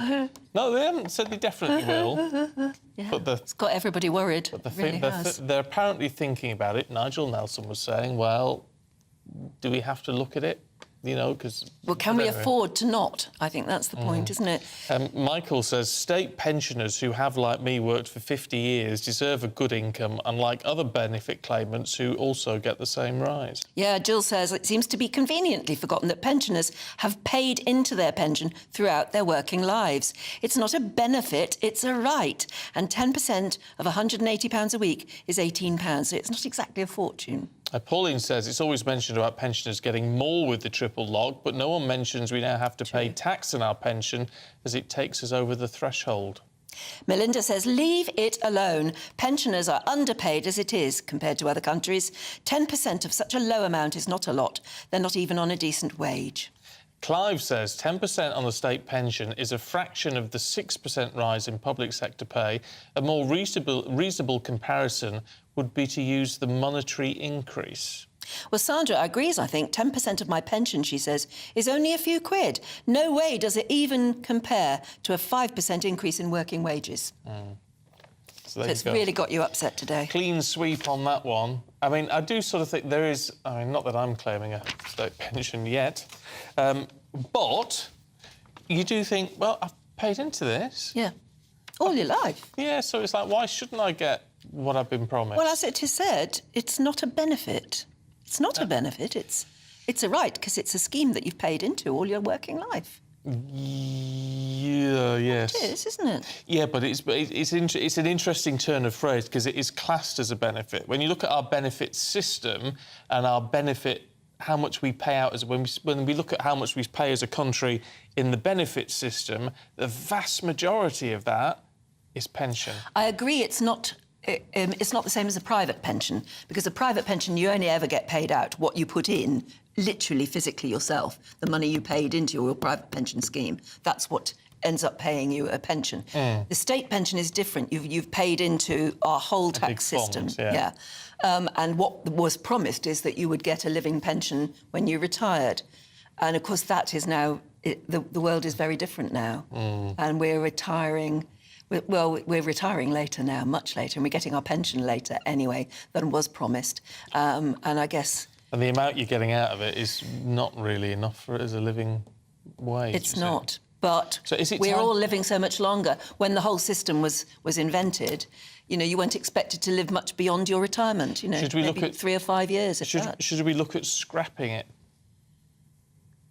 I don't quite know how you scrap it, because there'd have to be a proportion of people of, I suppose, my sort of age who continued to pay into a pension to fund it for an older generation, but then who didn't get anything out of it. But is it actually worth the money that we're putting in? If everyone's got a private pension anyway, pretty much now, you've got a workplace. You can see that that's what the way we're going to go is that in the end they will scrap the public pension, the state pension.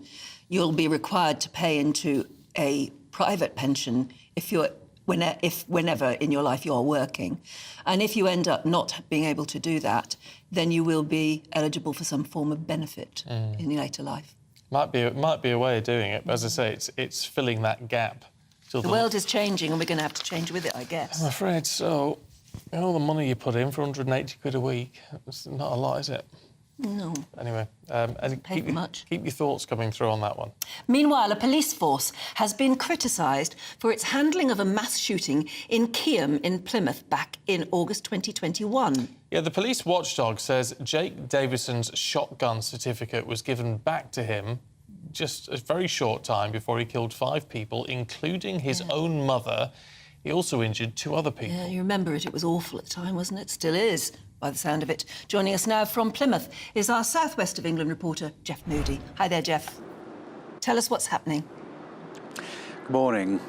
Well, yes, it's almost 2 years to the day, unbelievably, since that terrible tragedy in Keyham, which is one of the suburbs here in Plymouth. It was on the 12th of August 2021 that Jake Davison, who was 22, first of all shot dead his mother, Maxine. Then he shot dead 3-year-old Sophie Martin. her father Lee, Stephen Washington and Kate Shepherd before turning the shotgun on himself. Now, there was an inquest earlier this year into the tragedy, and it was discovered that the police force down here, Devon and Cornwall Police, had returned his shotgun to him just days before the shooting. They were heavily criticised for that, and they were given a time frame with which to improve their services. And this review now, that's been published this morning, is looking at how well Devon and Cornwall Police have done, whether they've managed to achieve their targets. Well, they have made significant progress, says the report. They've invested £4 million in their firearms unit, and they've employed another 100 staff. But they're still finding it very hard to process the backlog of applications for shotguns. And that means that they are still issuing temporary firearms licenses to people while they are waiting for their official shotgun license to come through. Well, this report says that that really needs to stop immediately. So they have certainly made some progress, but not really enough. The Ian Arrow, who's the senior coroner for Plymouth, has called for a root and branch reform of the UK's gun laws to protect the public. Well, the Firearms Act is 50 years old, and he says it is now at odds with public safety and the fundamental principle that owning a gun is a privilege and not a right. So plenty more work still to be done by Devon and Cornwall Police, but they have at least made some progress since this terrible tragedy that really rocked this community 2 years ago. OK, Jeff, I know you're going to keep us up to date. Good to see you this morning. Thanks very much indeed. We've got the newspapers heading our way with Nigel and Claire in just a moment. This is Breakfast on GB News.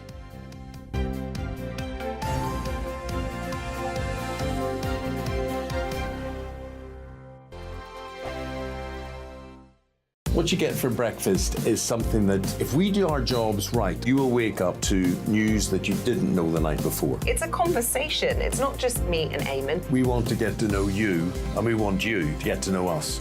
From 6, it's Breakfast with Eamon and Isabel. Monday to Thursdays on GB News, Britain's news channel. Westminster is going around in ever-decreasing circles, followed by the media. Britain is broken.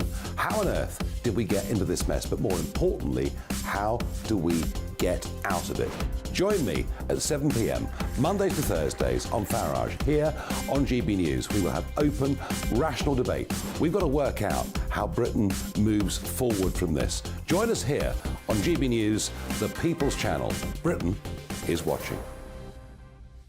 When the news happens, it happens here. And really important breaking news. Breaking news this morning. On TV, radio and online, the news starts here on Britain's Newsroom. All the biggest stories and the answers that you need from across the UK and beyond. Join Britain's Newsroom from 9:30 on GB News. The People's Channel, Britain's news channel. Join me, Patrick Christie's Monday to Friday, 3 till 6. We tackle the day's news agenda like you've never seen before. It's high tempo, high octane, the most controversial topics and the best guests. You will not be able to take your eyes and ears off it. I'm not afraid to ask the questions that you really want answered. 3 till 6 p.m, Monday to Friday on GB News, the People's Channel, Britain's news channel. People in Britain, they love free speech, but they also love fair play. I don't care if I'm speaking somebody from a trade union, from the Labour Party, somebody from the SNP. And I think the viewers like to see that actually we can challenge one another, but in a positive way. We think we ask the questions that people want to ask, and often we ask the questions that we wanted to ask in Parliament but never got the chance to ask. So join us every Saturday, 10 a.m. till noon on GB News, Britain's news channel. Hi, I'm Dan Wootton. You can watch me live on GB News Monday to Thursday from 9 p.m. And did you know that you can also watch and listen live on our website, gbnews.com? You'll always be up to date on the latest breaking news, as well as enjoying the best stories, opinions and shows. You can even join the debate under our live player as you're watching. So head straight to gbnews.com on TV, radio and online. GB News, Britain's news channel. It's all about family, being in people's living rooms, all the interaction and getting to know who our viewers and listeners are. When I was young, my dad used to say, Nana, stop arguing. I wanted an outlet that would enable me to give my opinion People are going through a really hard time right now, and I know that you don't feel like you're being listened to by the establishment. I came to GB News because it's the people's channel and I want the audience to have their say on the events of the day. We're dynamic. We do something different. Democracy shows that the wisdom of the nation is in its people. I get to travel to find out what the story is from a personal perspective. The British people aren't fools. We know when we're not being told the full story. We've got to work out how Britain moves forward from this.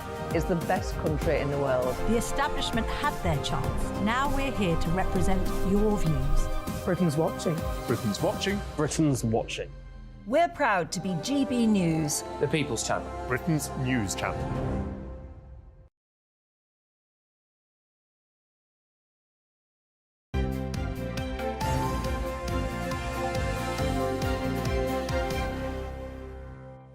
Time for the papers this morning at 8:42 with our senior political commentator Nigel Nelson and former Conservative advisor Claire Pearsall. Good to see you both. Claire, this frightening front page of the Mirror. It is. It's awful. And I think that pretty much every person watching is guilty at some point of buying some quite cheap fashion.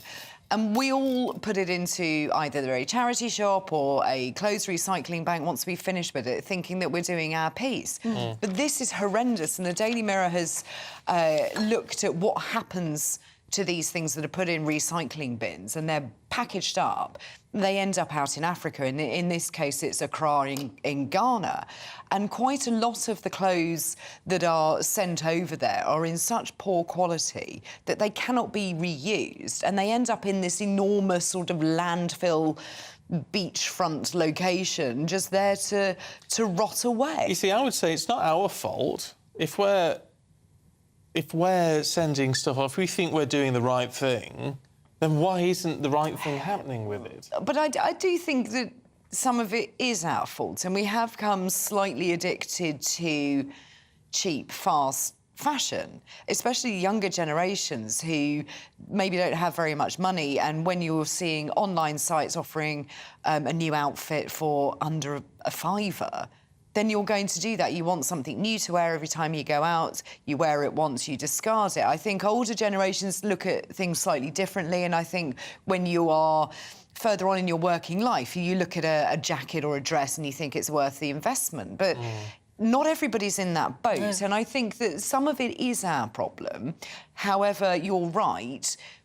The companies that take this stuff and package it up and send it over to Africa know, in some instances, that some of this clothing, textile is not good and isn't going to be recycled. So I think they have a responsibility not to send that. But it's what you do with it, because if you end up incinerating it, that's bad for the environment, but then equally leaving it to rot on a beach in another country. And some of it doesn't rot because a lot of clothing has plastic in it. Which is the other problem with something like this. And I don't think we all realise that actually an awful lot of clothing that you think, oh, that's polyester or something like, but actually what it's got in it is plastic, which stops it rotting. Yes, and a lot of it's getting into the sea, so that's disrupting the ecosystem because, as you say, that it won't disintegrate.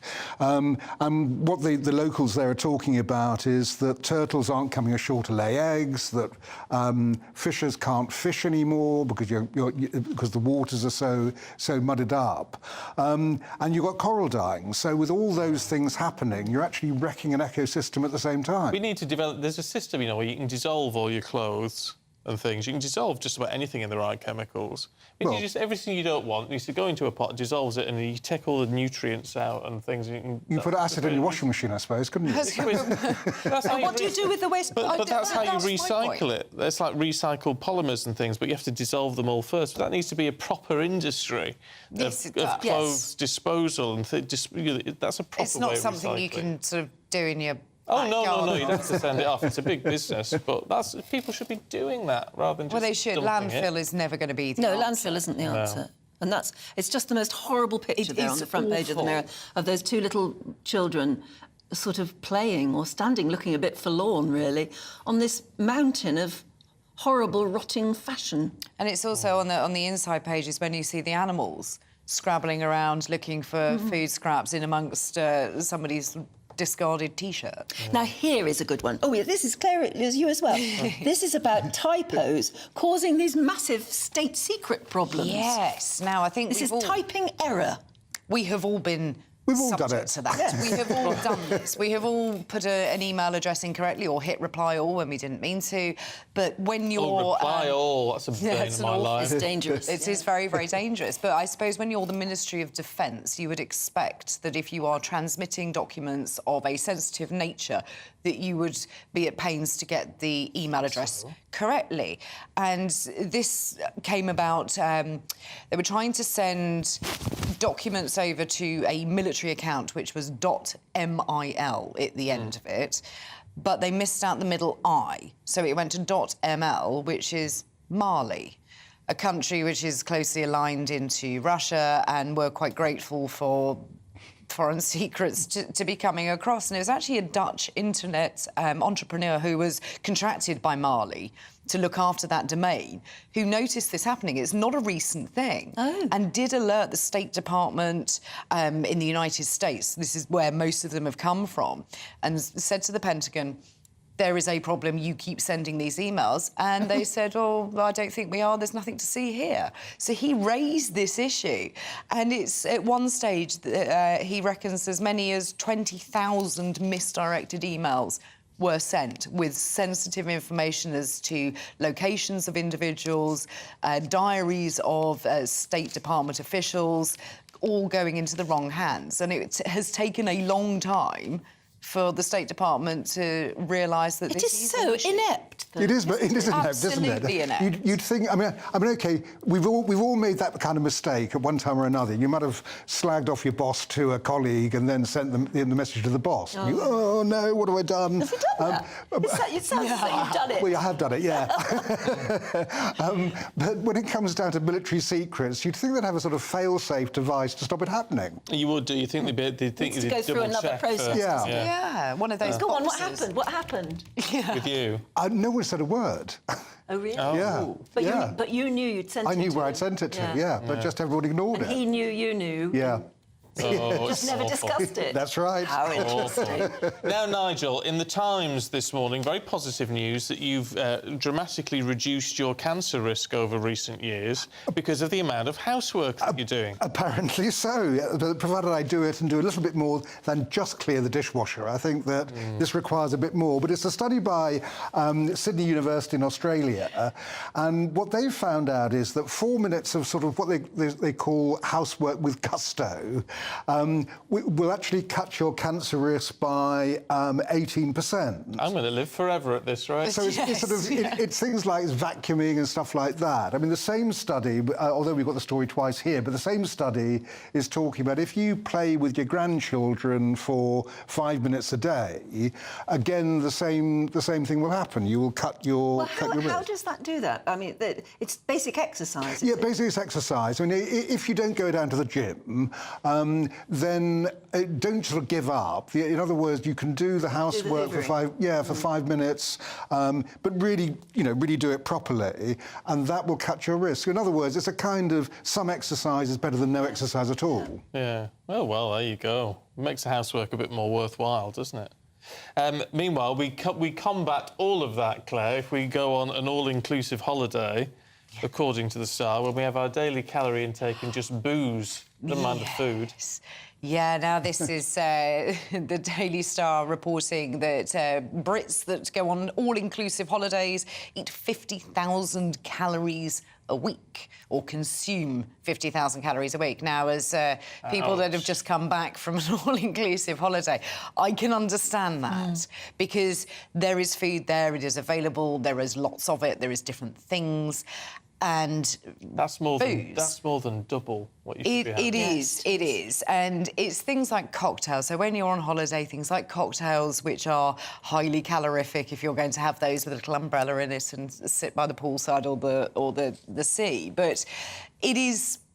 I kind of think that if you're going on a holiday, you need to go and enjoy it and not worry about it. Now, I can understand how people get drawn into this, and you do start the holiday by saying, I want everything all at once, but I kind of got a bit fed up with that, so was eating a lot of salads and things like that, but still ate my body weight in feta cheese because it was there, it was available, it's it gorgeous. was nicer than at home. So I can kind of see I can attest to that, you did. Thank you, but I did go swimming a lot, so that was fine, and I do more housework, so therefore I'm okay. Yeah, the all-inclusive holiday is wonderful because you don't have to worry, you don't have to constantly think whether you can afford this meal or that cocktail. Precisely. But it's very easy to creep up overdo it. But then you are on holiday. You are, and it's great when you have children because if they don't like something, it's a case of you're not going to have an argument over it. Right. You can go, so, right, fine, go and get something else. Go and have something else to eat. If you want a drink, you can go and get one. You don't have to constantly think about how much money you're spending. So there are benefits to it. It's lovely. But also go and support the local businesses occasionally for a meal out. But I just think when you're on holiday, all the normal rules of things like that have to go out the window. Yeah, well, to be fair, you've got to treat yourself on holiday, but maybe slightly less than that. Meanwhile, if we want a good British meal out, Nigel, we need to start booking early. Very early. To this particular pub, Yes, according to the Mirror. Yeah, this is a survey of different places where you need to book and how long it takes. Anyway, there's a pub in Bristol where you're going to have to wait 4 years if you want to get a table. Now, who ever knows what they're going to be doing on a Sunday in 4 years' time? But that is what What's it called? It's called The Bank in Bristol. It must be good. Well, apparently it is. They've got, they do 7 tables, 40 covers. They've come out, they've won all sorts of awards for being the best food there. So if you phone them and say, oh, I really fancy lunch this coming Sunday, they will then direct you 4 years' time, and so you can come then. That's crazy, isn't it? That is really crazy. It is crazy. It can't be that good.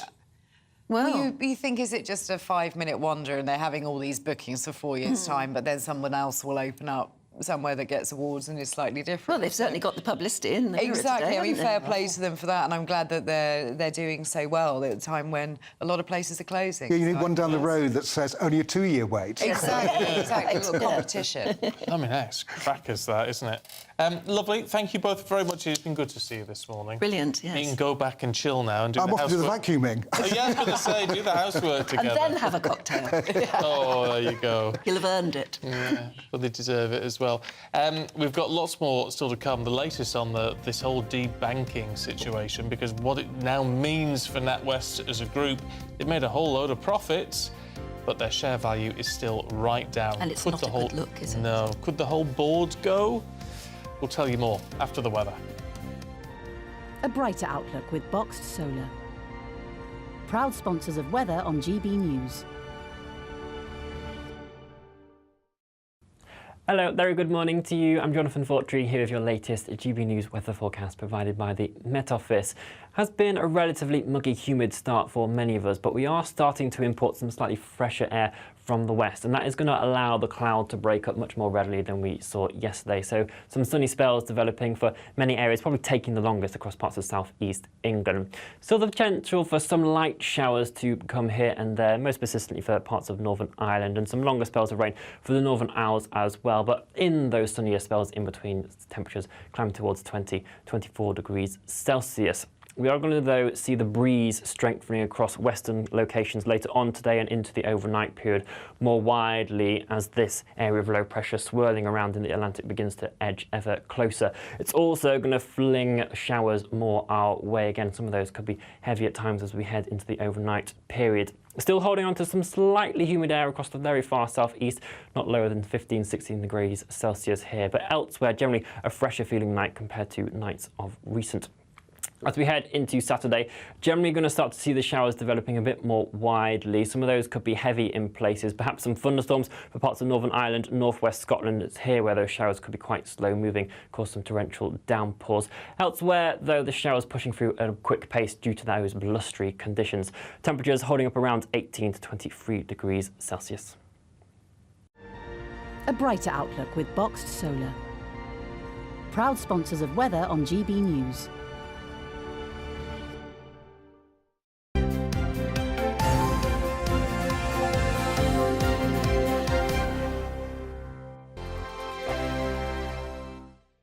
The Live Desk with me, Mark Longhurst. And me, Pip Thompson. It's here Monday to Friday on GB News. From midday, we'll bring you the news as it breaks, whenever it's happening and wherever it's happening, from across the UK and around the world. Refreshing, feisty, but with a bit of fun too. If it matters to you, we'll have it covered on TV, radio and online. Join the Live Desk on GB News, the People's Channel, Britain's news channel. Weeknights on GB News from 6 p.m. You'll always get drama. Please stop, Michelle. I know, yeah. Please stop. Should I just shut up? Romance. You like me, I like you. There you go. There you are. Well, don't tell anybody. Adventure. Etc. That's the whole point. But bomb. And action. Sergeant read my superstar panel. They're already at it. They're fighting. It's going to be quite a show. Only on GB News, the People's Channel, Britain's news channel. So Jubes and Co, we tackle the issues of the day with real robust debate, both sides of the fence, battling it out with me in the middle with my forthright opinions and views, and often really interesting things happen because you start with a position and then by the end of the debate you find actually, well, I might not have thought about that one. What we need in this country is 2 new political parties. You should maybe think about doing a 2024 calendar.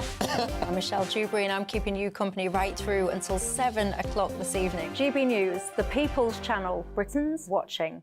Monday to Thursday, 9 p.m. till 11 p.m. Join me, Dan Wootton. I'll bring you the sharpest takes and hottest debates. Do you not believe in prison? I don't believe in prison. I'm completely stunned. I guarantee you there'll be no spin, no bias, no censorship. I actually was personally quite offended by it. And no reason to go to bed. So I guess they've always been quite woke. That's Dan Wootton tonight on TV, radio and online. Monday to Thursday from 9 p.m. till 11 p.m. on GB News. The People's Channel, Britain's news channel. In a world of dull and predictable radio and TV shows. Oh, hi. On Mark Dolan tonight, we've got big guests. We drill into the big stories of the day. The show adds up to a brilliant listening and viewing experience. Mark Dolan Tonight is the most entertaining current affairs show ever, and that's a fact. That's Mark Dolan Tonight, Friday, Saturday and Sunday from 9. Only on GB News, Britain's news channel. Like all families, we have arguments every now and then, but actually we agree on what the mission of GB News is, and that's the most fundamentally important thing. GB News provides the kind of platform that lets all voices be heard. We don't hold back. We're free to say what we really think. Just because some people who live in a tiny little Westminster bubble think that their particular story is important, that's not the most important story for me. And often they will be difficult stories, stories that you won't find on the establishment media. Because what people think in the north of England may be very different to what they're thinking in the home counties. We're going to carry on telling the world what life is really like for households up and down the UK. We love to be in your car, in your kitchen as you're having your breakfast. Whatever you're doing, you are part of the show. If it matters to you, it matters to us. Britain's watching. Britain's watching. Britain's watching. We're proud to be GB News, The People's Channel, Britain's news channel.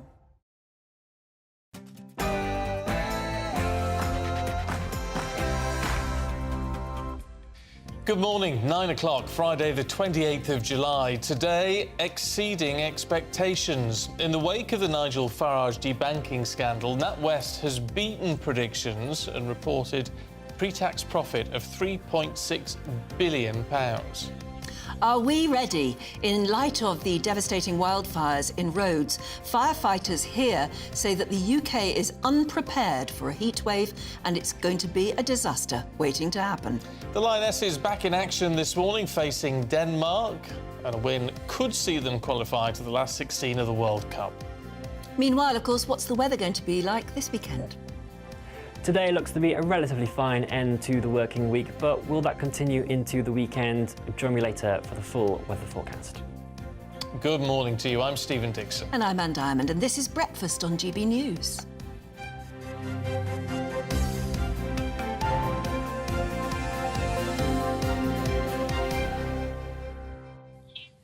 There's loads of stuff about... You've got in touch about so many issues today, but one which has really got your attention is sunbeds. Oh, sunbeds. It's the holiday sunbed season, you know, and you go down and supposedly always the Germans who put their towels on and all that sort of thing. There have been lots of pictures in the papers today about people going out before sunrise in some of these areas and to grab a good spot. Look, you can see it now. This is in the Daily Telegraph, a picture of a man putting out his own chairs, by the look of it, at a prime spot just at the sea line. And that will be a lovely place to be when the sun rises. This is 5:30 in the morning, apparently. It's ridiculous. But John in Dorset says, on holiday last year in Lanzarote, we got back to our apartment in the early hours after a night out. You dirty stop out, John.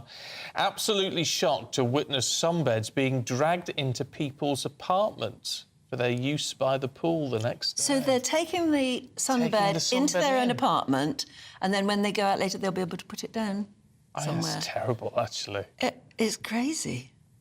Dawn says, start charging people for them. No, I just think, well, on any resort, or if it's a beach where they provide sunbeds and anything, you just have to have an attendant who won't let places be hogged. Yeah, it's not right.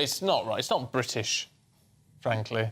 Yeah, but that's the problem. It's often in other people's cultures, or at least we think that, don't we? And we blame them. But if you're going to try and enjoy a place on the beach, then it's just not fair to have somebody hog it. And just their towel is lying on it, or a bag they've left, or a sun hat. And they never come for hours and hours and hours. Yeah, that's not fair. It's not fair. No, this is why we all dream of having our own little desert island, don't we? Well, or a little villa with a pool of your own. Yeah. There you go.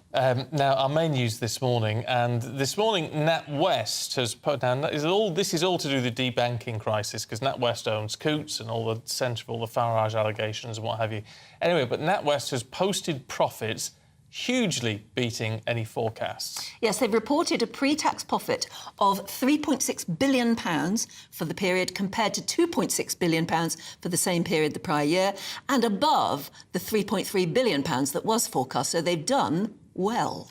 Yeah, but they're still in trouble because the head of Coutts Bank, Peter Flavel, has now resigned as NatWest tries to contain that crisis, which, well, the profits might have been all right this year, but it still wiped £1 billion off the share price.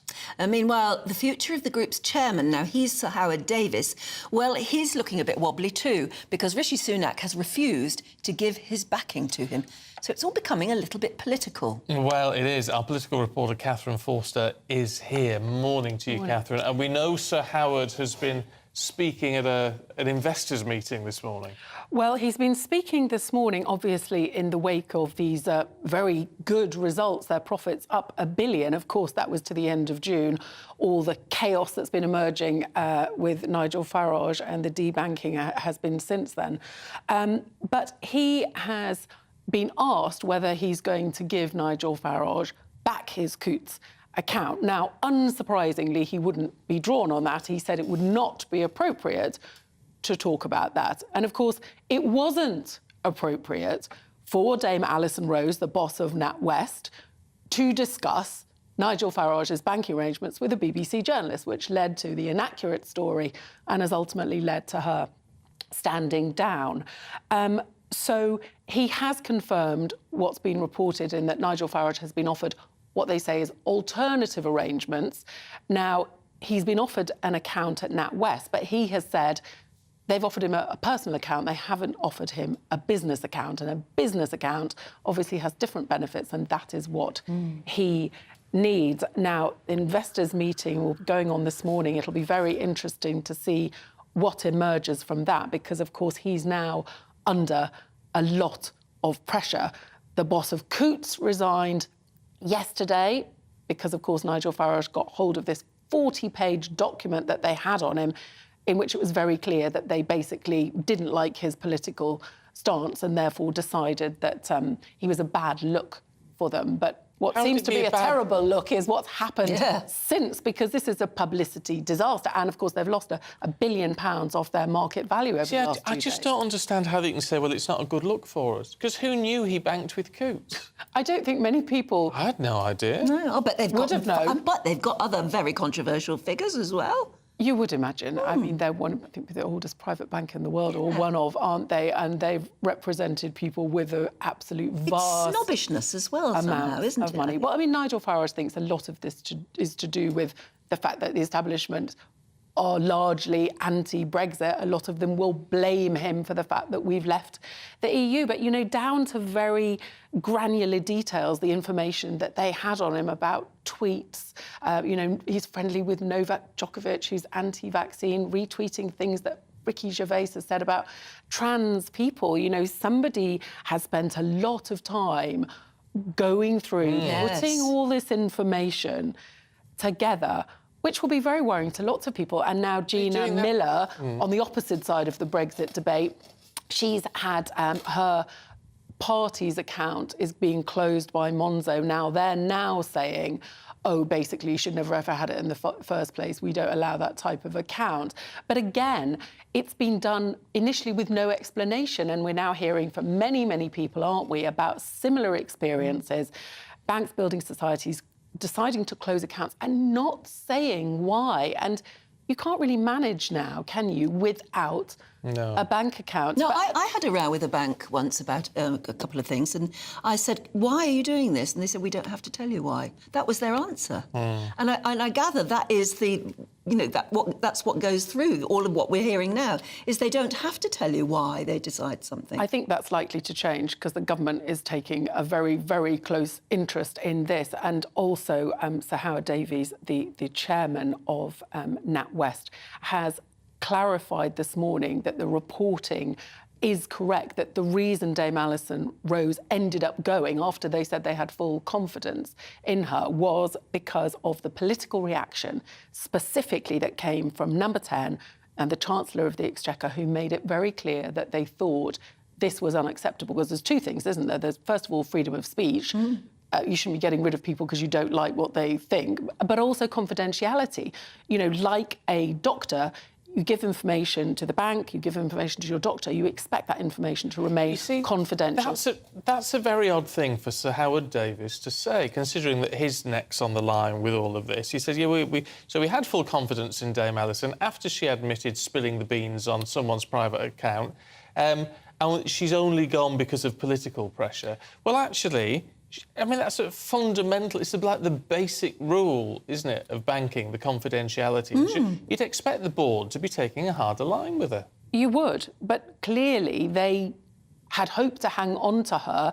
She has had a 30-year career there. You know, she's the first woman to head up a big bank, and she was on all sorts of government boards. She's been swiftly removed from all of those, but they obviously thought that they could ride it out. They got that very, very wrong, didn't they? And I think the repercussions are going to go on and on. But so who calls the shots in today's meeting then? This is the investors meeting. I'm going to be connecting via Zoom to see what they have to say.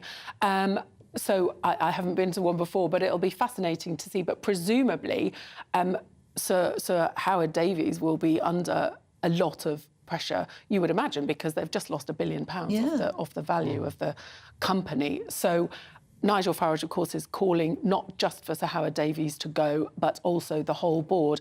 Rishi Sunak, notably yesterday, was asked if he had confidence in the chairman of NatWest and did not answer, but did stress how important it is that free speech is protected. So we will see what happens. But of course, NatWest is 39% owned by the government, by ultimately us, the taxpayer, because we bailed them out to the tune of 20 billion during the financial crisis. At one point, we owned 80% of them. So actually, Rishi Sunak needs to say something sooner or later, doesn't he, whether he's got confidence in them, because we part-own that bank. We do part-own that bank, but I mean, two big heads have already rolled, and Sir Howard Davies is due to finish next July, I think, anyway. So some people are saying, well, wouldn't it be good if he went sooner? Because then, you know, they've now got an interim CEO of Coutts, they've got an interim CEO of NatWest.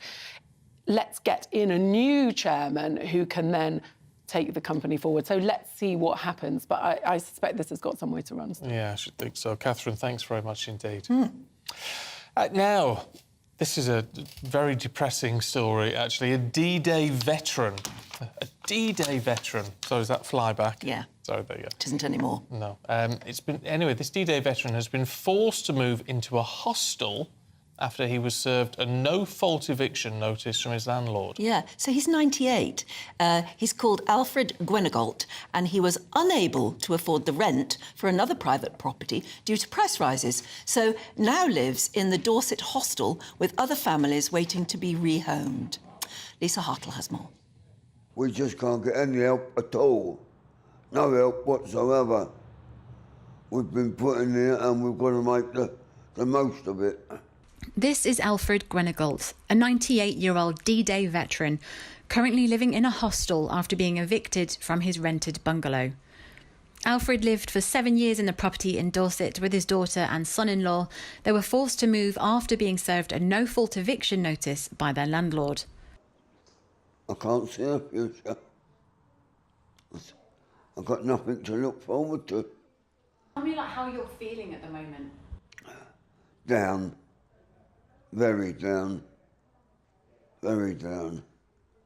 Alfred, his daughter and son-in-law can't afford the rising rental prices, so have had to turn to the council for help with housing. But they've been told it'll be a 6 to 8 month wait. No lower accommodation. Any lower than this, it's a cemetery. Alfred was one of the first paratroopers into Normandy on the 6th of June 1944, landing at Pegasus Bridge. He was wounded protecting French villagers during the Normandy landings. You're all sitting in your glider, 30 of us in one glider, waiting to get there, and you still think it's going to be exciting. But when we landed and see a few dead Englishmen, that put a different feeling into your head. You just have to think survival, and that's what it was all about. Alfred's daughter says they can't see an immediate way out of the hostel.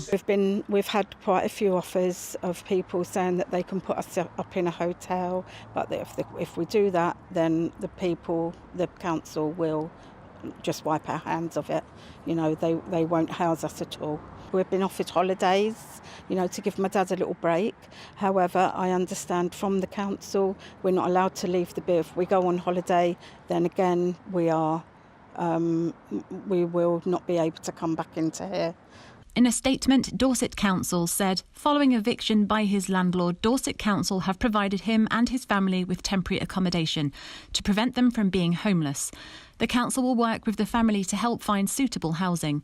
We will continue to offer the family practical help and support in the interim. Taxi Charity for Military Veterans visited Alfred, who also used to be a London taxi driver. I appreciate these things happen to families in life and, you know, in today's market, but it's an awful situation they have found themselves in, and let's hope it can be resolved as quickly as possible. Is it lovely? Yeah? Despite being in this situation, what's remarkable is Alfred's outlook on life. Well, I'm proud. I'm still proud of my country, king and country. I am all proud of them, and always will be. Lisa Hartle, GB News, Dorset. It's a disgrace. It is. What a lovely man, and it's lovely to see him wearing his medals, isn't it? It's absolute disgrace. Something, you know, step up. He's 98 years old. How long left has he got? And it's D-Day. I mean, what's he done for us? Someone can do something about that. Yeah. Anyway, look, we've got more to come, including Steph, with everything you know from the world of showbiz. Hi then, Lee Anderson here. Join me on GB News on my show, The Real World, every Friday at 7 p.m, where real people get to meet those in power and hold them to account. Every week, we'll be hearing your views from up and down the country in the real world. Join me at 7 on GB News, Britain's new...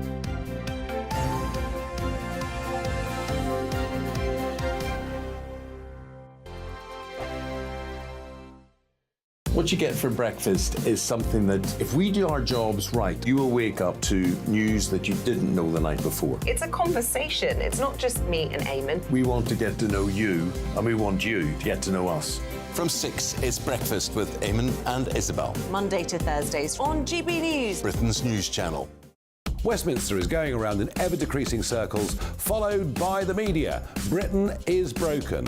How on earth did we get into this mess? But more importantly, how do we get out of it? Join me at 7 p.m, Monday to Thursdays on Farage, here on GB News. We will have open, rational debate. We've got to work out how Britain moves forward from this. Join us here on GB News, the People's Channel. Britain is watching.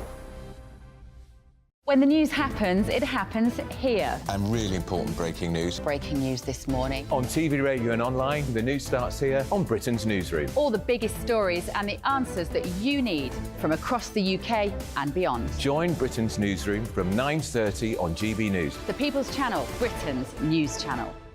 Join me, Patrick Christie's Monday to Friday, 3 till 6. We tackle the day's news agenda like you've never seen before. It's high tempo, high octane, the most controversial topics and the best guests. You will not be able to take your eyes and ears off it. I'm not afraid to ask the questions that you really want answered. 3 till 6 p.m, Monday to Friday on GB News, the People's Channel, Britain's news channel.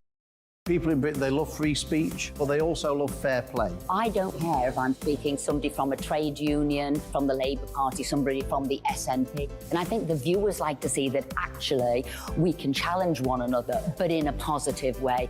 We think we ask the questions that people want to ask, and often we ask the questions that we wanted to ask in Parliament but never got the chance to ask. So join us every Saturday, 10 a.m. till noon on GB News, Britain's news channel. Hi, I'm Dan Wootton. You can watch me live on GB News Monday to Thursday from 9 p.m. And did you know that you can also watch and listen live on our website, gbnews.com?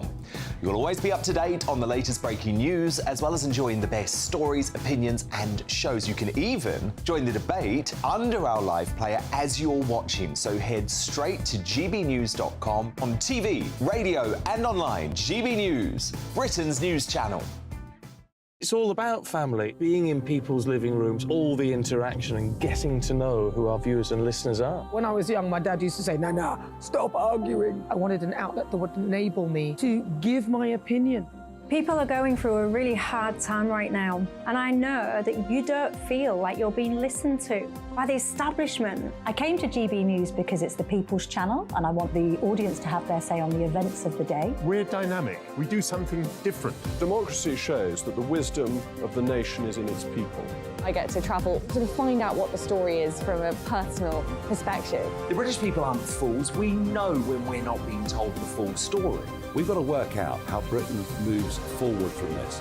It's the best country in the world. The establishment had their chance. Now we're here to represent your views. Britain's watching. Britain's watching. Britain's watching. We're proud to be GB News, the People's Channel, Britain's news channel.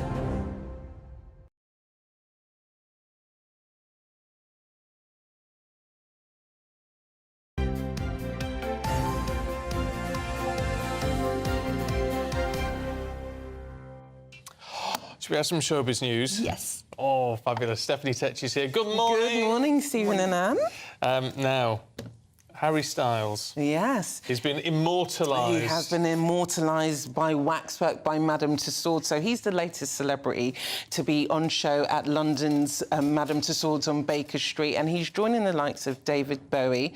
I said that right, because usually I say David Bowie. Oh, I never know which way to say it. Bowie. I always go Bowie. Yeah, David Bowie, and he joined Freddie Mercury, and 50 of Harry's fans were lucky to get early access to see it. I think they've really done a really good job. I hope we've got a picture of it. Yeah, shove it back up again. But yeah, they've done a really good job of it, Harry. So this was from a premiere he went to in Toronto, and I think he's wearing a green Gucci suit. But, I mean, that is good. Yeah, it almost looks... Well, you know, they've got it really lifelike. The only thing I always thought, because nearly every day I drive past Madame Tussauds, and there's always queues outside. I haven't been to Madame Tussauds in years. No, and I still wonder, isn't it amazing that all these years later, because it was a very Victorian thing having a waxwork museum, that they've kept it up. They kept it up. People still love to go. I wonder what you get out of it. I think it's that fascination of art imitating life. And it's all the skill that goes into it. Like for Harry's waxwork, it took 10 months for them to put that all together. Wow. And they released a statement and said there's been such a high demand for Harry to become a waxwork. So clearly they've given in to all the... Well, and people, as I said, still queue up and they still go. It's immensely popular. I think it's a big tourist attraction in London as well. And it's just always hidden in the corner in Baker Street. So I might go there, actually. Yeah, it'd be worth a trip. Waxworks. I bet there's a Mick Jagger waxwork in there somewhere. There's bound to be. One in the making. Sir Mick Jagger turned 80 this week. He is still got moves like Jagger. He's aged really, really well, actually. He brought all the Hollywood stars, plus the British stars, to party with him in Chelsea earlier this week, and he had such a good turnout. He had Leonardo DiCaprio, Lenny Kravitz. He even had his ex-wife, Jerry Hall, there. They were together for over 25 years. He had his fiancée there, Mel Hemrick, who's 36. Yeah. So there is a bit of a big gap. They've got. I tell you what, you never hear anything nasty about Mick Jagger, do you? No. He's and he was always the anarchic one on stage, the rough boy. But actually, especially in more recent years, he's sort of, his body is his temple. Yeah. He lives a very good, decent life by the look of it, and people love him. I've met Mick Jagger once, and he was lovely. He seems very approachable, very kind, and you would think someone of all that fame and all that, celebrityness around him, he's actually really nice. And, long live Sir Mick Jagger. Definitely, it's impressive that 80, that the Rolling Stones are still going on tour. I mean, we're showing a picture of him there. He does not look 80. No, that was released earlier this week. He's trim, he's very fit. He looks like unmistakably Mick Jagger. He couldn't be anyone else. But for 80, he looks remarkable. Maybe all the parties actually did stand him in good stead. Maybe that's what's kept... He's pickled. Well, maybe it's that too. Did you say pickled? He's pickled. What do you mean by that? There's so much alcohol in his system. It's just a preservative, isn't it? But some people look really rough on that. When they've had his sort of life. But he's... well, I know he looks after himself now, He does. He all goes of to them the gym, do, he watches what he eats and everything, and he's always been trim. I think he may make it to 100 even, actually. Oh, well, see why not? It's good impressive, Good on him. He's iconic. He is. There's no argument. And by all accounts, he is a nice bloke. He is. That's what you need, isn't it? You do, and I find that with the older showbiz names, they're much more nicer. I think this new generation that's coming up, they're more egotistical, but when you meet the ones Well, the sheer fact that an ex-wife is coming to his party... That says she knows that the fiancé is also going to be there. I think that shows that he's probably quite a decent... well-loved character. I'll tell you who always reminds me of, Michael Caine. Oh. I always think Mick Jagger and Michael Caine seem a similar sort of type. I bet Michael Caine's a nice fella. Yes, they've grown old seen well. Him once. Yeah, he's 90. Is he? Yes, he's 90, and he's just finished filming one of his latest films. So he's not going to retire anytime soon. No, and he's a great interviewer. I mean, he just says it like he feels it. Michael Caine. Love it. Absolutely love it. Steph, thank you very much indeed. Thank you for having me on, guys. No, it's lovely to see you. Always. Vision in... What colour is that? What would you call it? It's lemon. Yes. Lemon. Anne got it right. It's lemon. Lemon. Fantastic. I'm going to get a suit made in that. That'll be something worth seeing. Oh, definitely. Can you You've said it now. Can you imagine? That's it from us. But Britain's Newsroom is up next with Tom and Ellie after your weather. The temperature's rising. Boxed Solar.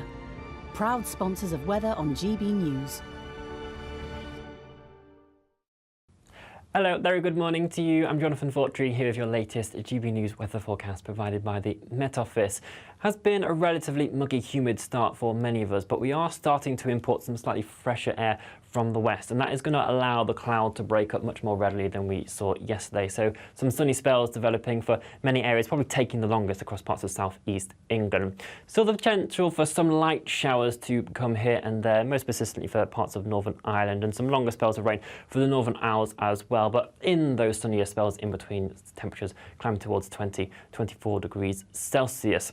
We are going to, though, see the breeze strengthening across western locations later on today and into the overnight period more widely as this area of low pressure swirling around in the Atlantic begins to edge ever closer.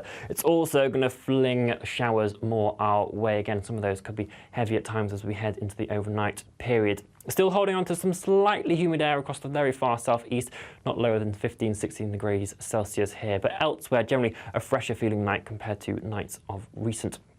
As we head into Saturday, generally going to start to see the showers developing a bit more widely. Some of those could be heavy in places, perhaps some thunderstorms